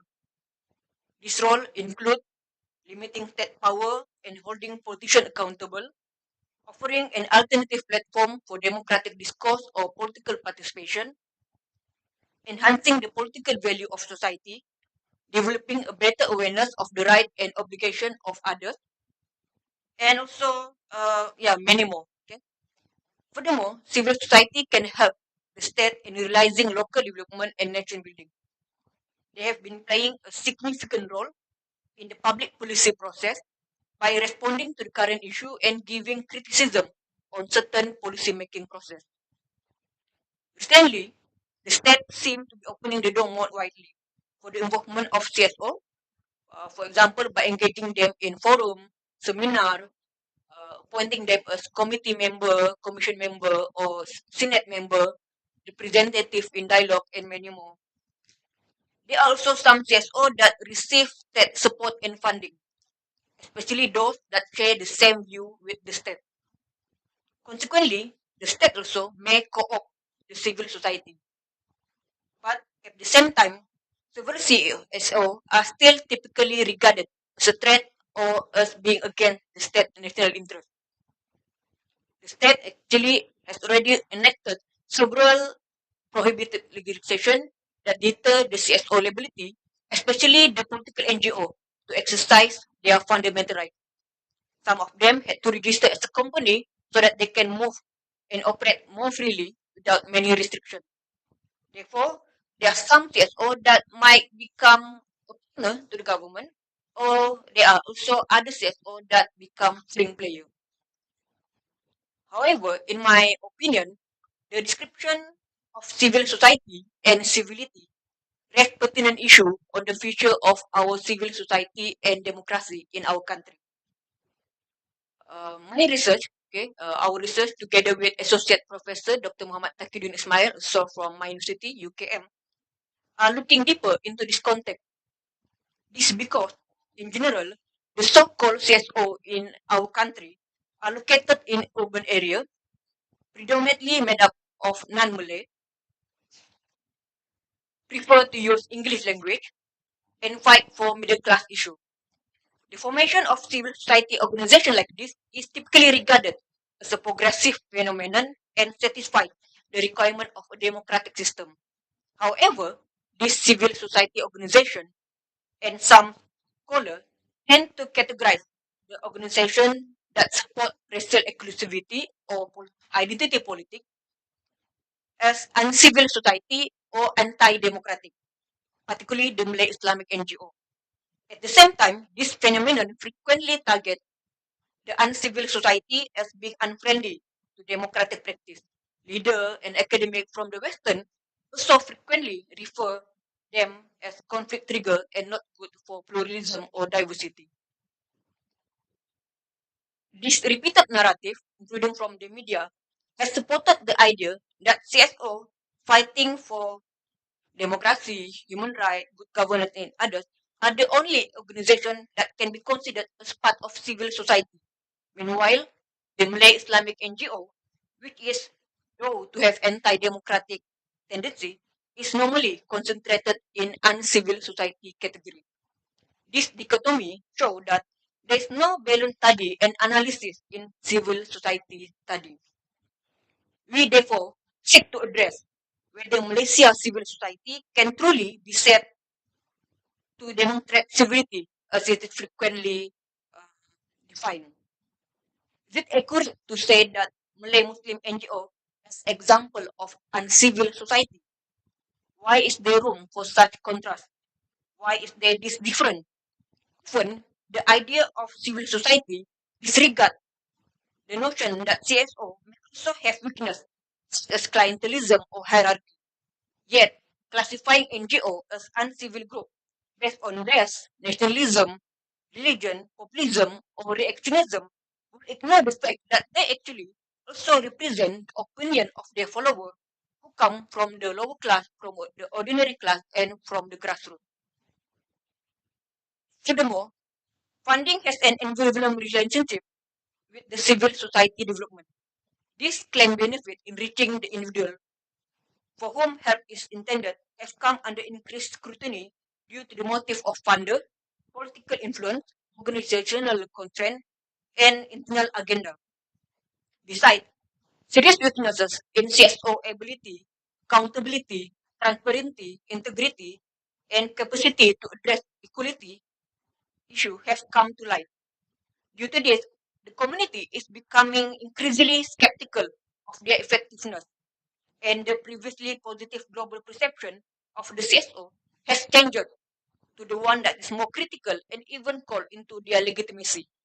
They are now frequently seen as mainly supporting themselves and their own agenda, as well as that of their funder, rather than serving as a voice for the people or for the grassroots organization. Moreover, because all programs follow similar framework and start from the top, marginalized people, the community, are unable to contribute their point of view from their specific local context and setting. In the end, CSO see more like an organization or association of people who have come together, brought together for various reasons, such as self-interest, which take priority over effort to advance the common good and common interest. Issues such as exploitation, sexual harassment, and others also occur in the civil society organization. This thing then leads to the question of NGOization of civil society or NGOization of resistance. Diversity in Malaysia democratic environment is unlikely to be observed without civil society organization like NGOs. Indeed, they provide a forum for society to express itself and demand rights. And this group continue to be important player in the democratic process. However, it is important to consider this problem in their overall context.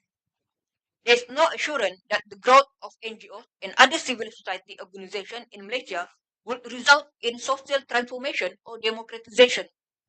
Additionally, power relation may exist between NGO, inside the NGO, or between NGO and the community. Furthermore, some of them lack a local focus and are structured to carry out a program or project under a budgetary restriction or predetermined timetable. Because of the program short duration or short time, it may be challenging to evaluate its success. NGO and other civil society groups often become more corporate, bureaucratic, and institutionalized because of the institutionalism and professionalism, putting more emphasis on organizational sustainability than on attempting to mobilize and organize the community. In addition, they are also unable to internalize effective governance. Therefore, the term civil and civil viewpoint and NGOization of resistance should be considered in order to better comprehend and analyze the movement of NGO in Malaysia and other civil society organizations in our country. Therefore, in conclusion, there are various perceptions on the role of civil society organization. However, the organization itself also ensure that they maintain their reputation, civility, and impartiality in any matter. Furthermore, group perceive a civil society organization in Malaysia are not necessary to be an absolute example of civility. Ethnicization of knowledge is one of the reasons why the definition civil society tend to be considered a positive element and ignore the uncivil element it may contain. Besides, groups that are considered as an uncivil society in Malaysia also play an important role in the development of democracy and also seen close with the grassroots people. As long as their struggle does not involve violence, they might be considered as civil society. I think that concludes my talk. Thank you. Thank you. I think that there will be many questions as a follow-up to your speech just now. Now we move on to the fourth speaker, Edin Hu, yeah, who is a poet, writer, translator, journalist, and jazz musician. Yeah, he omitted that out. He's got an album coming out later this year. So I've been guaranteed an invitation to the launch of the album and a live performance as well. And of course, Edin is somebody who is most familiar in the Malaysian context pertaining to discussions on nation building, especially Rukun Negara. He will extend the invitation, I'm sure. So Edin Hu is a senior fellow at ISIS. Which ISIS? I leave it to him to explain. I think a lot of people with ISIS, they have to explain themselves. He's also the founder, of course, of Pusaka, one of the region's leading cultural centers.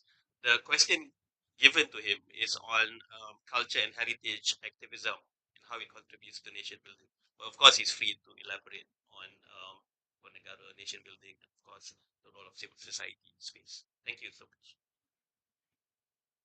Thank you very much for that kind of revealing introduction. And I'd like to commend my speakers before me. The papers were really quite excellent. What Fadila and Dr. Sharifa in particular. Now, I've got about 15 minutes. I know we're pressed for time, so give and take 5 minutes or so. Let me try and compress the things that I have to say, and especially in response to a lot that was said here. We live in a very interesting time, and when we're talking about the nation state, and I think we live in an age where most citizenry is very cynical about the nation state and what the nation state is capable of and what it actually delivers to its citizens. Everywhere we lived, somebody, I think it was a professor who raised the term or this prefix post-normal. And we live in a very post-everything age, post-modern, post-normal, post-climate, which does not augur well for a state of the world that is in any sense of communion or in any sense of real interaction. In Malaysia, I think the question of nation building is a very, very important one. And I'm due to be sitting next to the DG, Department of National Unity, who should be here, but I have a bottle instead. So what is very interesting is this notion of what the nation stands for today. Among my other jobs is a journalist. I've been a journalist for 33 years. And one of the very interesting things I realized and recognized and found out and discovered in my travels in the last general election in Malaysia as we opened up our democratic space to include younger voters, and we look at democracy essentially as not just a participatory process, but an educative process, I think our nation is in serious crisis. This is the first election I've come across where there's been a whole opening of new voters who are so unaware of what elections are about and who vote with no sense of memory at all. That has been of deep anxiety and concern to me. Because we have, as Daniel pointed out, we have been a maturing democracy. But I would like to add, not since 2018, but since 1998.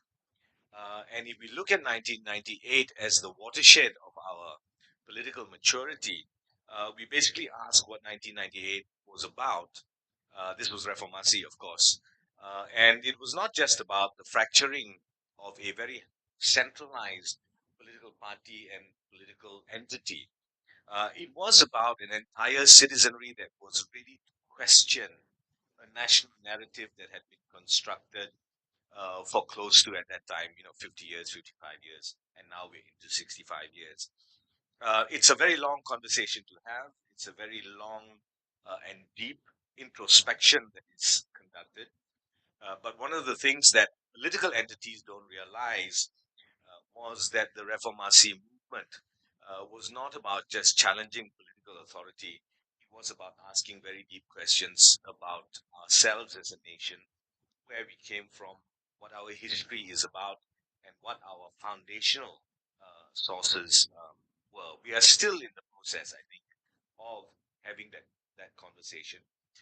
That's one of the very positive and encouraging things I think about how Malaysian society has evolved. And one of the things I always tell my friends in politics is that I think our society is a lot more mature and a lot more intelligent and a lot more evolved than our political process and our political protagonists. This is one of the great things I think we have to address and grapple with. So, when we talk about a democratic society in a nation that is constantly evolving, I think this concept of the civil society, but essentially participatory forces in democracy is a very important question to ask. We have had civil society interaction for a very, very long time throughout, from the beginning of this nation. If you look, for example, at educational and things like that, whether they were church based or whether they were faith based, we've had that kind of interaction for a very long time. What has, of course, evolved is the more political nature of many of these movements, from one that is rooted in a kind of sedekah mentality or charity, to one that is really engages with the idea of civil society activism, if I may use that term, as a form of social investment. Yeah, that we invest in society rather than just dish out charity. And society is not based on empathy and sympathy alone, but on real ideas of progress and exchange.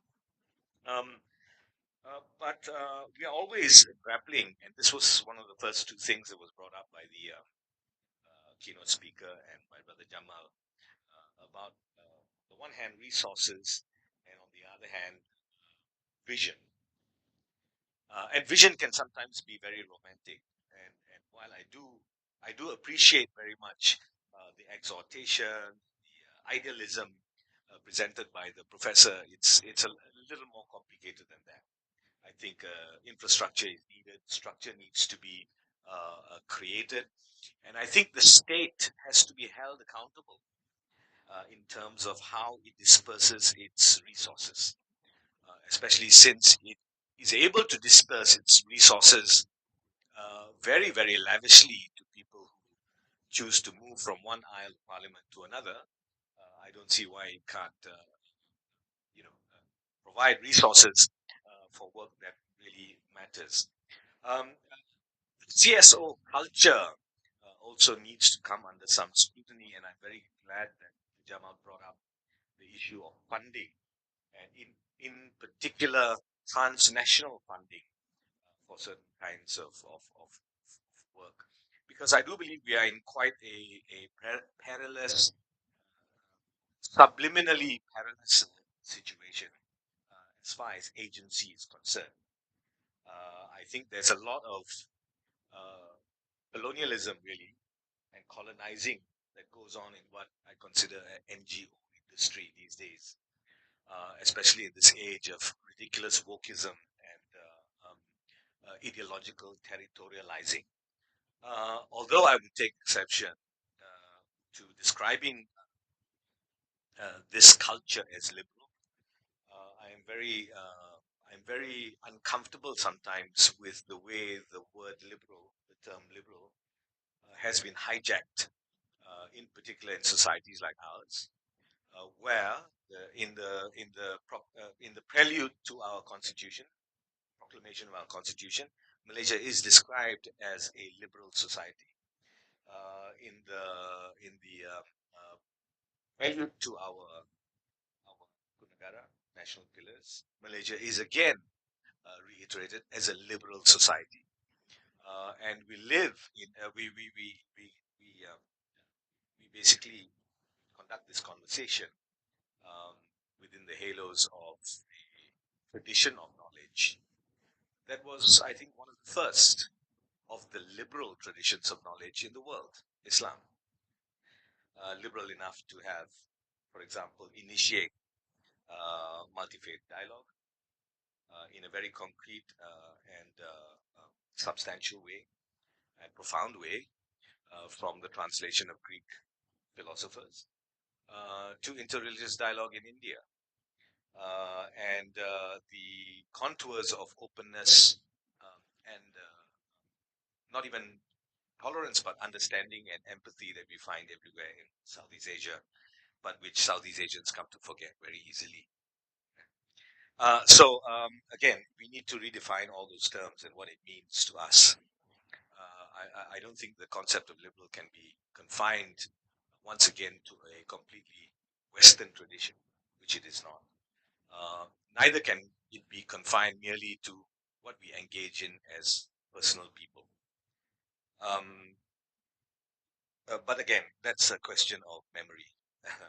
Because we don't remember what's in our constitution. We don't remember what's in our Nurukun Negara. Neither do we have meaningful conversations about it. Rather, we have yearly competitions about who can recite the five principles the best. And none of that has actually changed, even as our society matures and democratizes. Just a little word then about my organization, Pusaka. So on the one hand, in ISIS, which is the research center, yeah. If my life gets desperate enough, I may consider the other kind of ISIS, but we're not there yet. In nation building in ISIS, and then on the other hand, in Pusaka, which is a cultural organization, I deal a lot with the idea of cultural memory. And most of us in Southeast Asia and in many other Asian societies and developing world societies are still highly oral traditions, oral cultures. A lot of these things have passed down generationally. They encapsulate a worldview. They encapsulate the life and behavior patterns and belief systems of a people that have come to be marginalized or forgotten in the process of greater and greater literacy.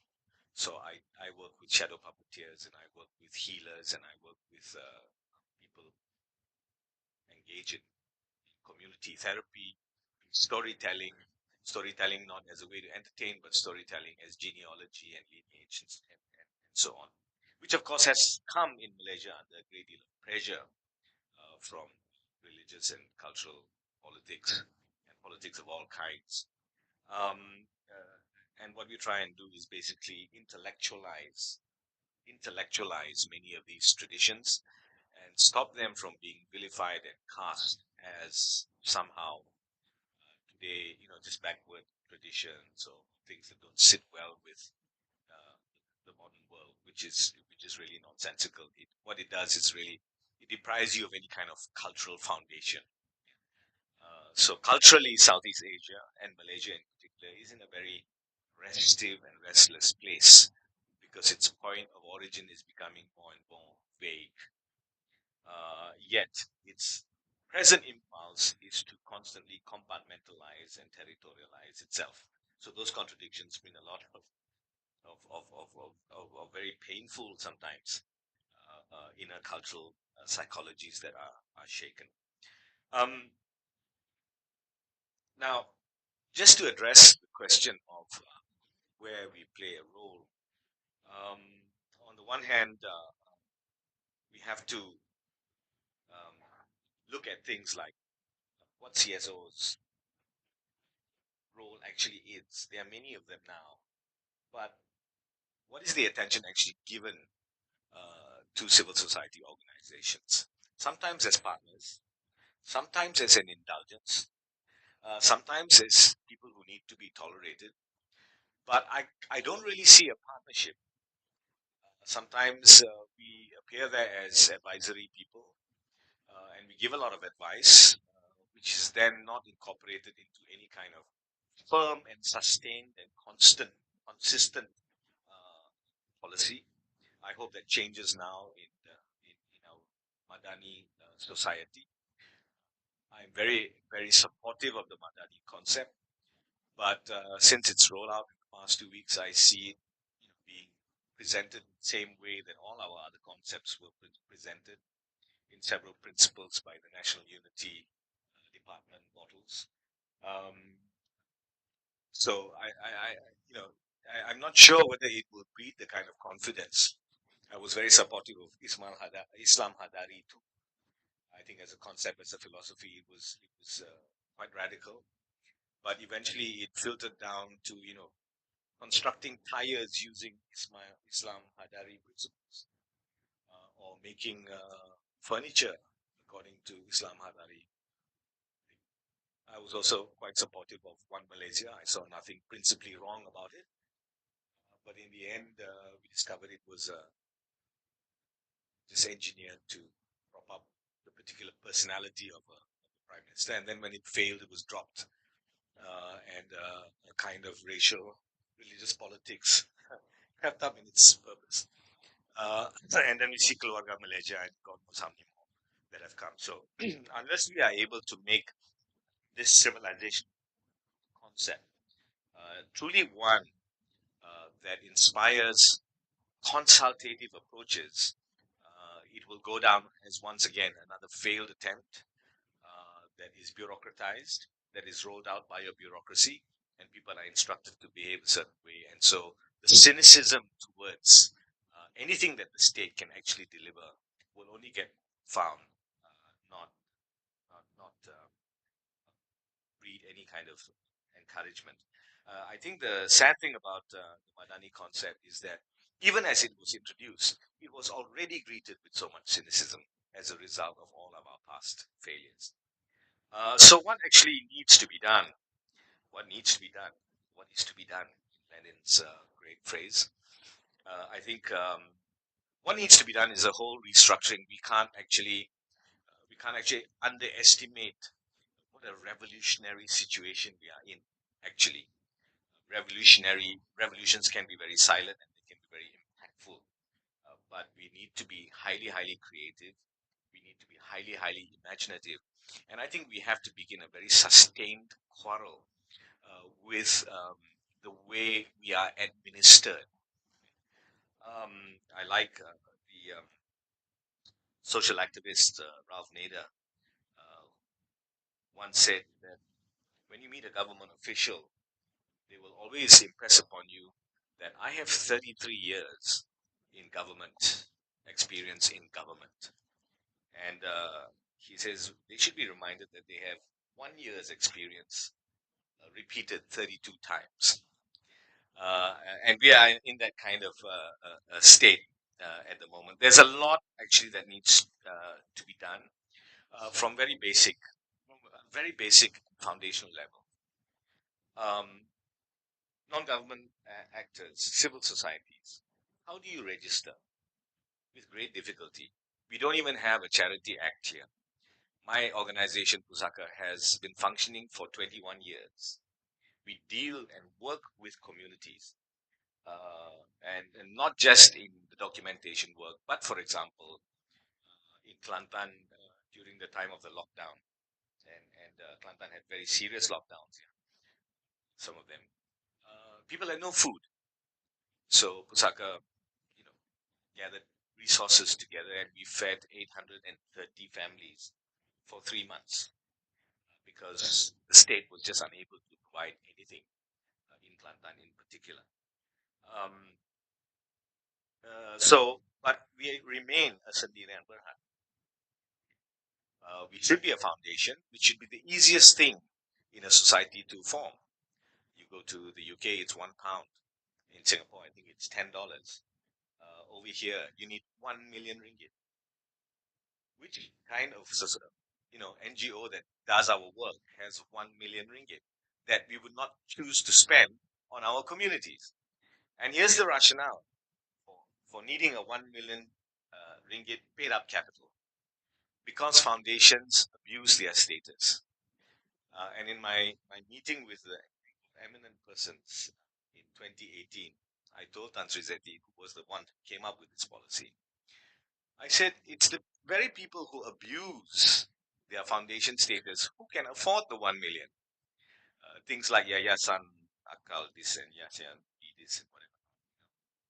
Or, Prime Minister's Wife's Foundation. They have lots of money to put up 1 million paid capital and then abuse their status. Of course they do. But where do we fit? Right? So regulation is one thing.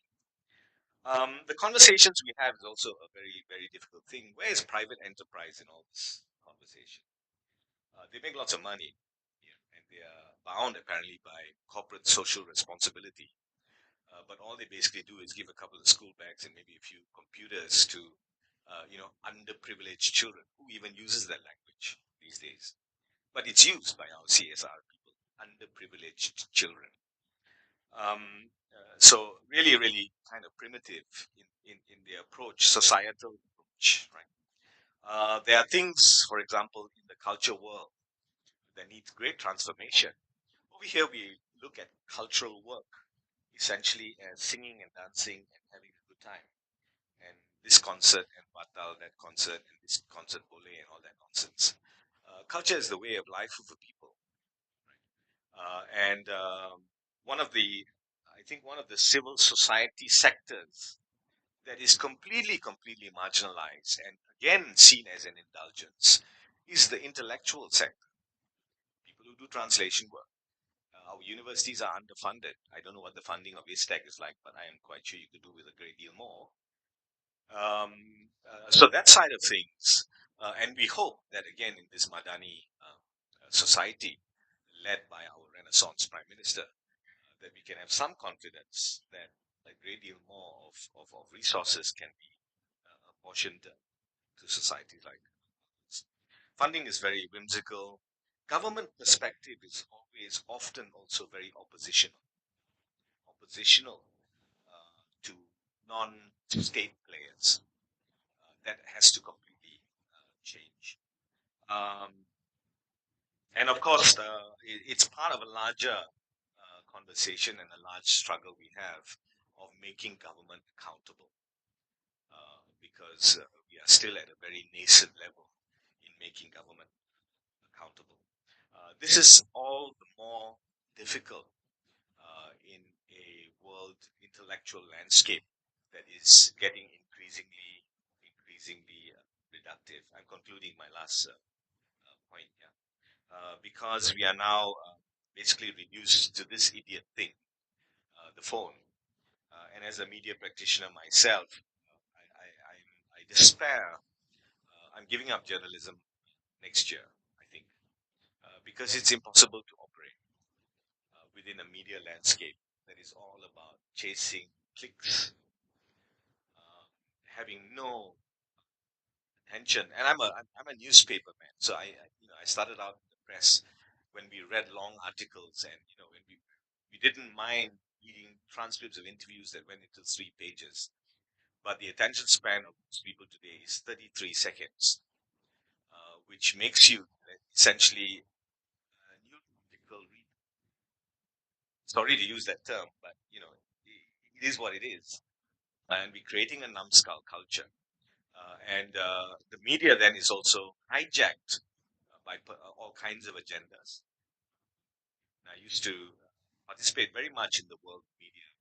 I was a Australian Broadcasting Corporation correspondent for 3 years. I widely from everyone from European newspapers, Australian newspapers, Japanese, Hong Kong, everything.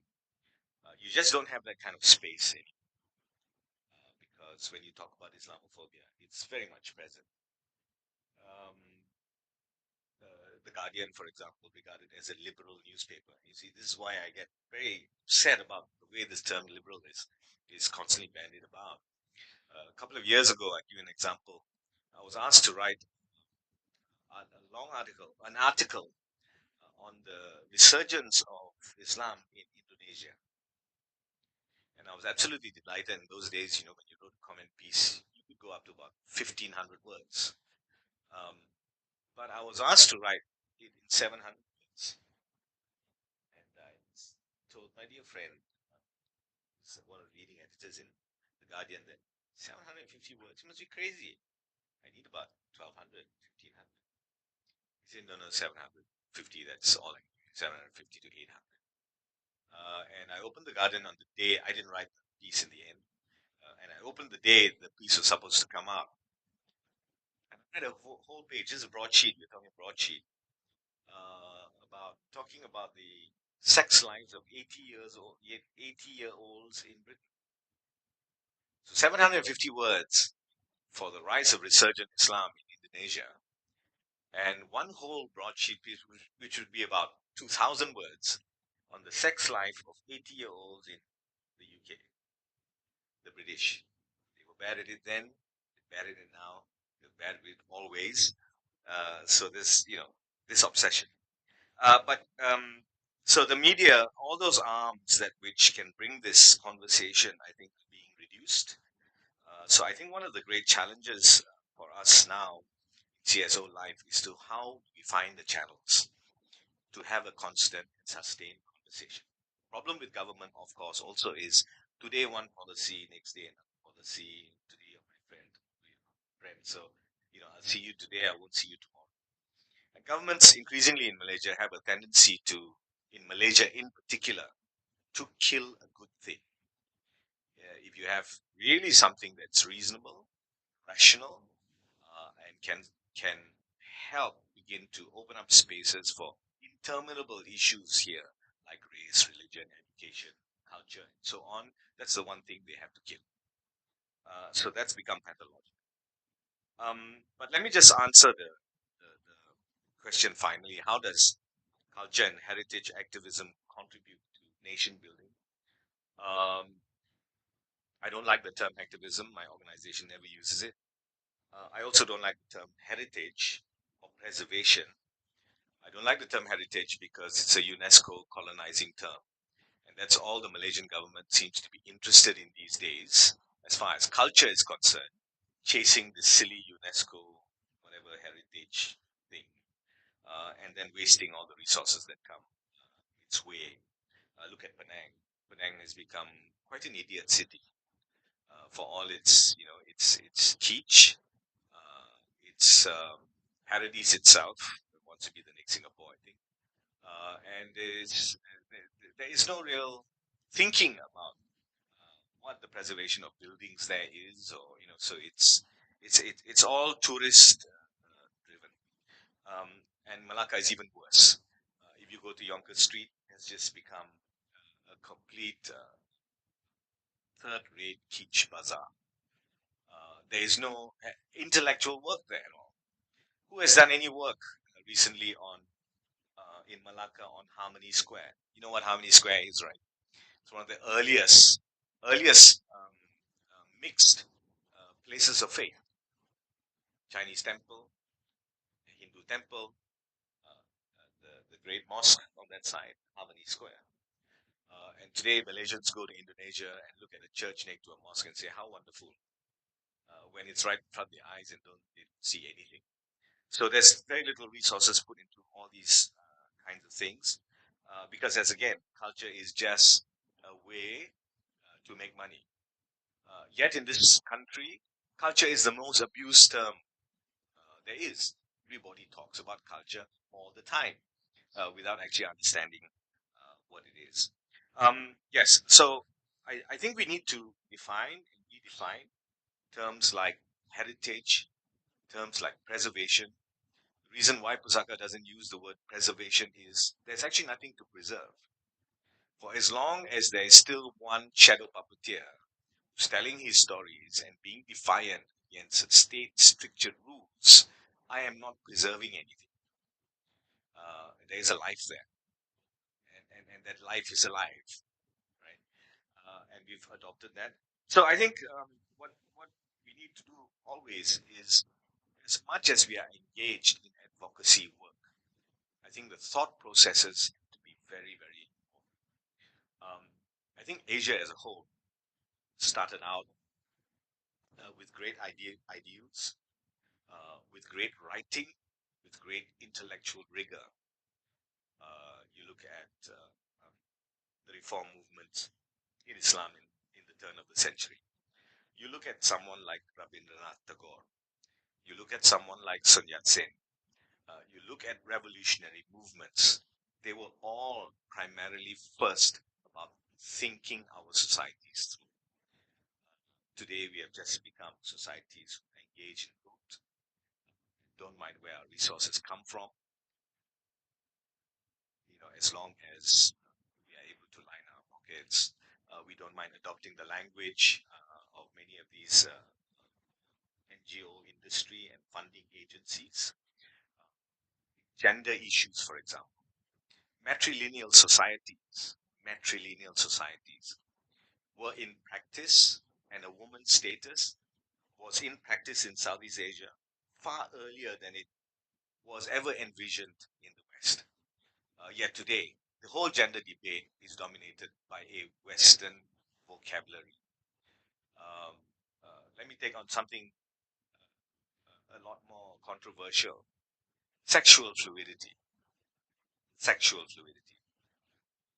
An issue that has been dealt with in Southeast Asia far longer than it came to be known even in Western society. Yet today that entire debate is debated in the language and the jargon of Western NGO movements. That is not their fault. That is our fault, because we are very willingly colonized these days. So in conclusion, I think CSOs play a very, very crucial role. And they play a very crucial role in Malaysia today because they are not just contributing to nation building. I think they are where the whole evolution of nation building actually rests today. It certainly doesn't rest in government and its agencies.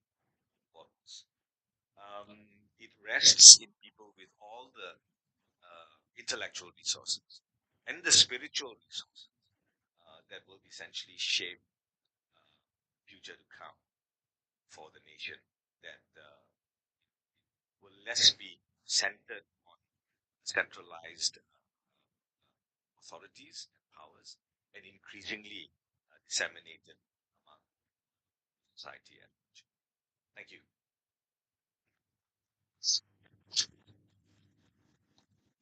Okay, thank you, Edin, and thank you again to all of our four panelists this morning. Well, I think our scheduling is totally gone out of the window. But nevertheless, I would like to indulge in maybe 2 or 3 questions from the participants. Yes.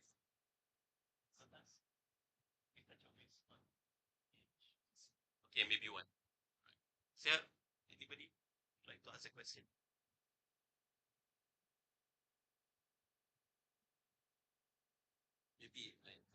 Okay, yes, please.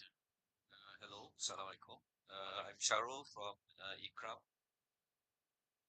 Thank you very much for the respectable speakers for enlightening us on many aspects and facets regarding work on civil society. These are very important and uh, pertinent for the discussion today. I wish to raise a question, maybe for your insights too, on because it was said just now, like Dr. Sharifah mentioned on somewhat a demarcation, so to speak, between civil society, which are clustered within the civilized society as well as the uncivilized society. Is there, for example, uh, uh, uh, uh, um, an, an insight on um, uh, a maturity index, so to speak, of these various civil society, be it local or international, uh, on how they, for example, on their impact, outcome, on their size, because what was stated was very general. I would say, was it qualitative? Probably if you can enlighten us on the quantitative nature of the current demographies of civil society in Malaysia, that would be very helpful for us to really understand. And maybe from Madam Siti Fadilah can also enlighten us on the international sphere, so to speak, on this civil society. Because to me it is important. One major grassrooted civil society. I don't know whether they are present here today. That I think has done splendid work in connected to grassroots. For example, the Nahdlatul Ulama or the Muhammadiyah in Indonesia, where their members go to the hundreds of millions, and they have established thousands of schools, universities, hospitals, and such. I do not know whether we have civil society of that degree in Malaysia, but if you can give some thoughts on that, it will be good. Thank you.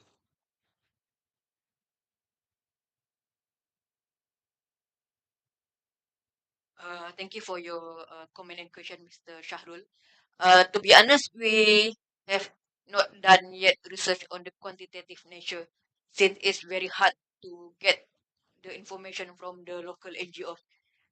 Some information might be confidential for them, so they don't want to give further information.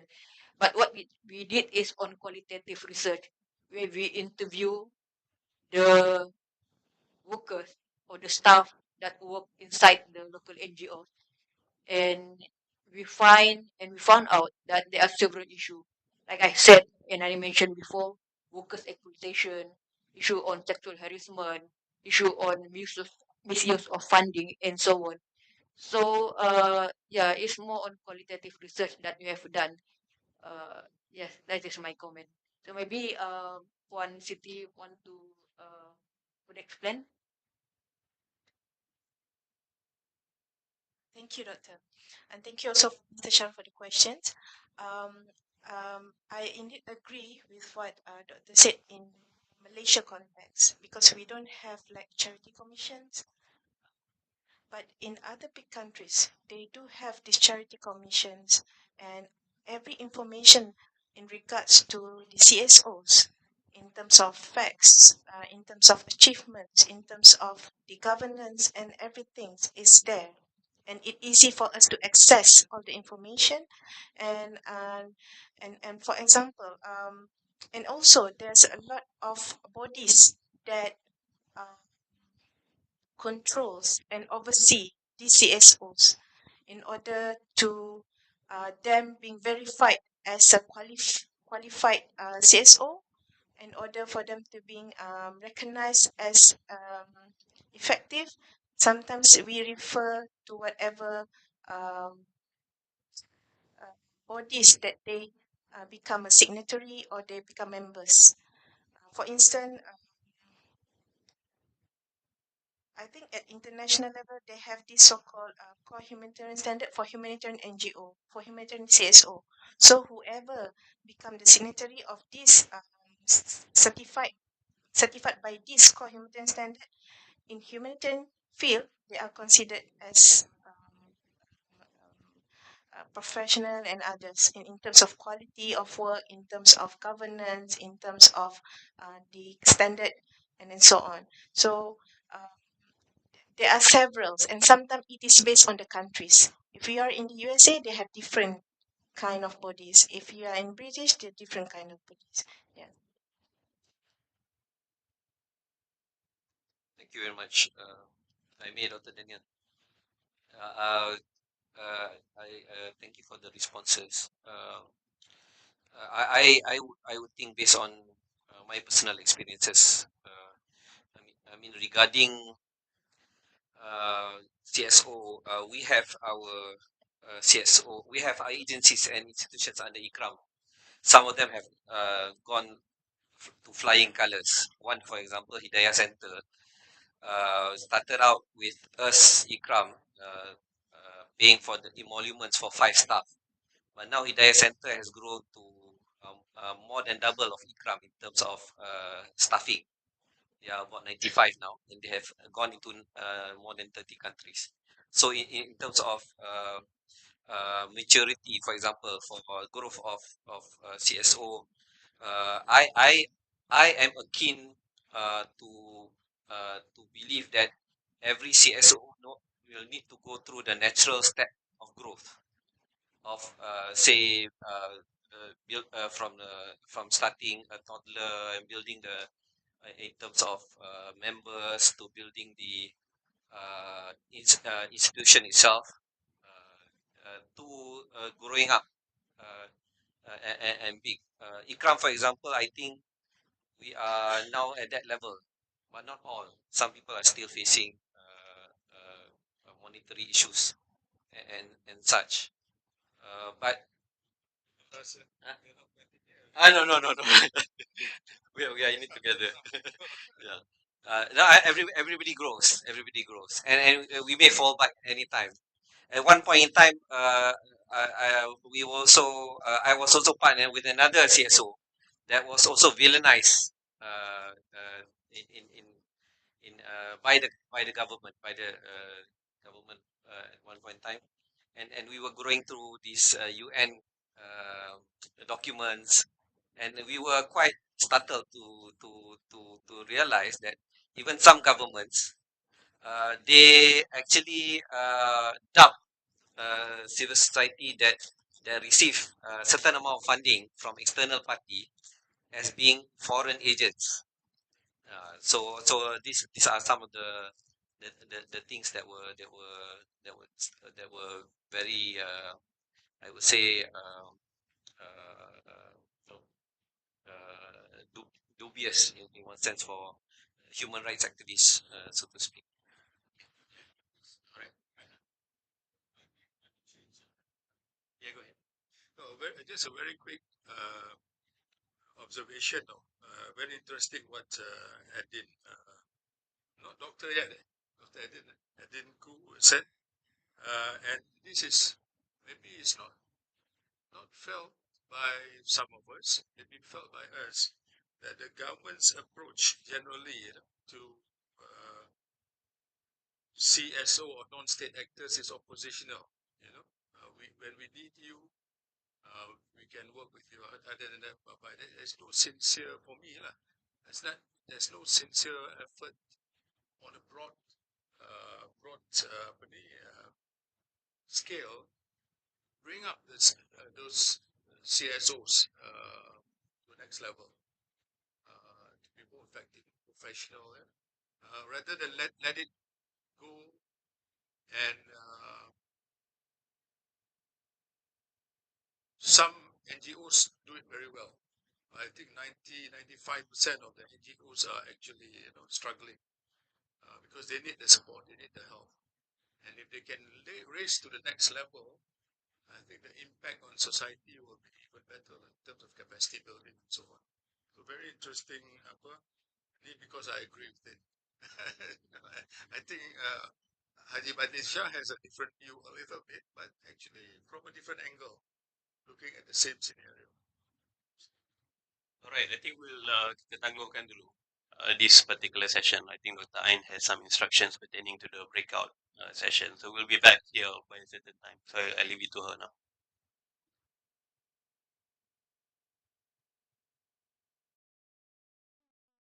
Something else. Some are worrying about the Jumu'ah prayers.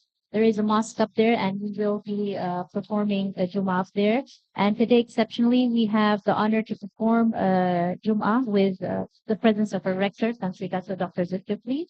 And we will end latest by 12:45.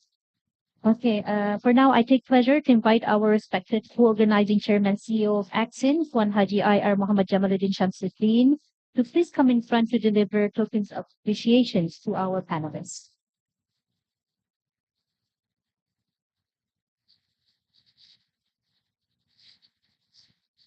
First, the first panelist is Tuan Haji Badlisha Shampaharin from IKRA, Malaysia.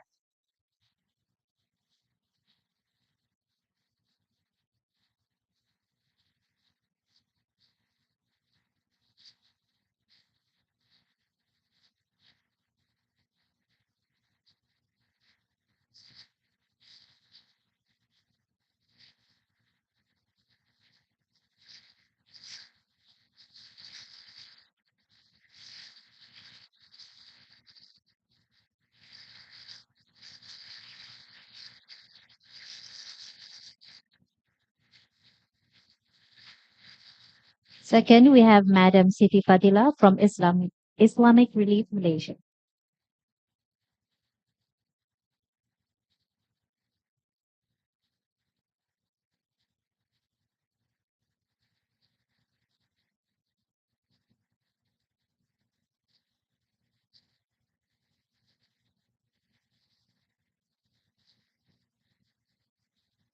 Our third panelist, Dr. Sharifa Nur Shahida Said Anwar from UKM.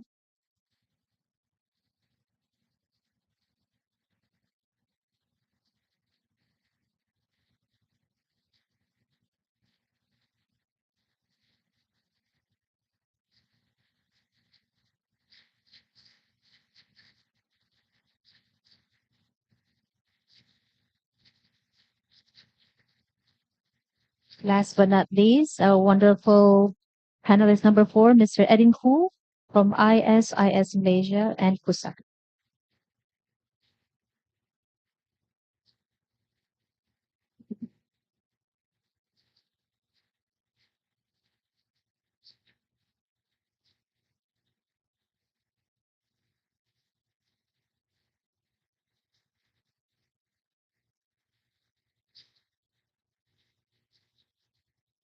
Okay, and one for our wonderful moderator, Associate Professor Dr. Danielle.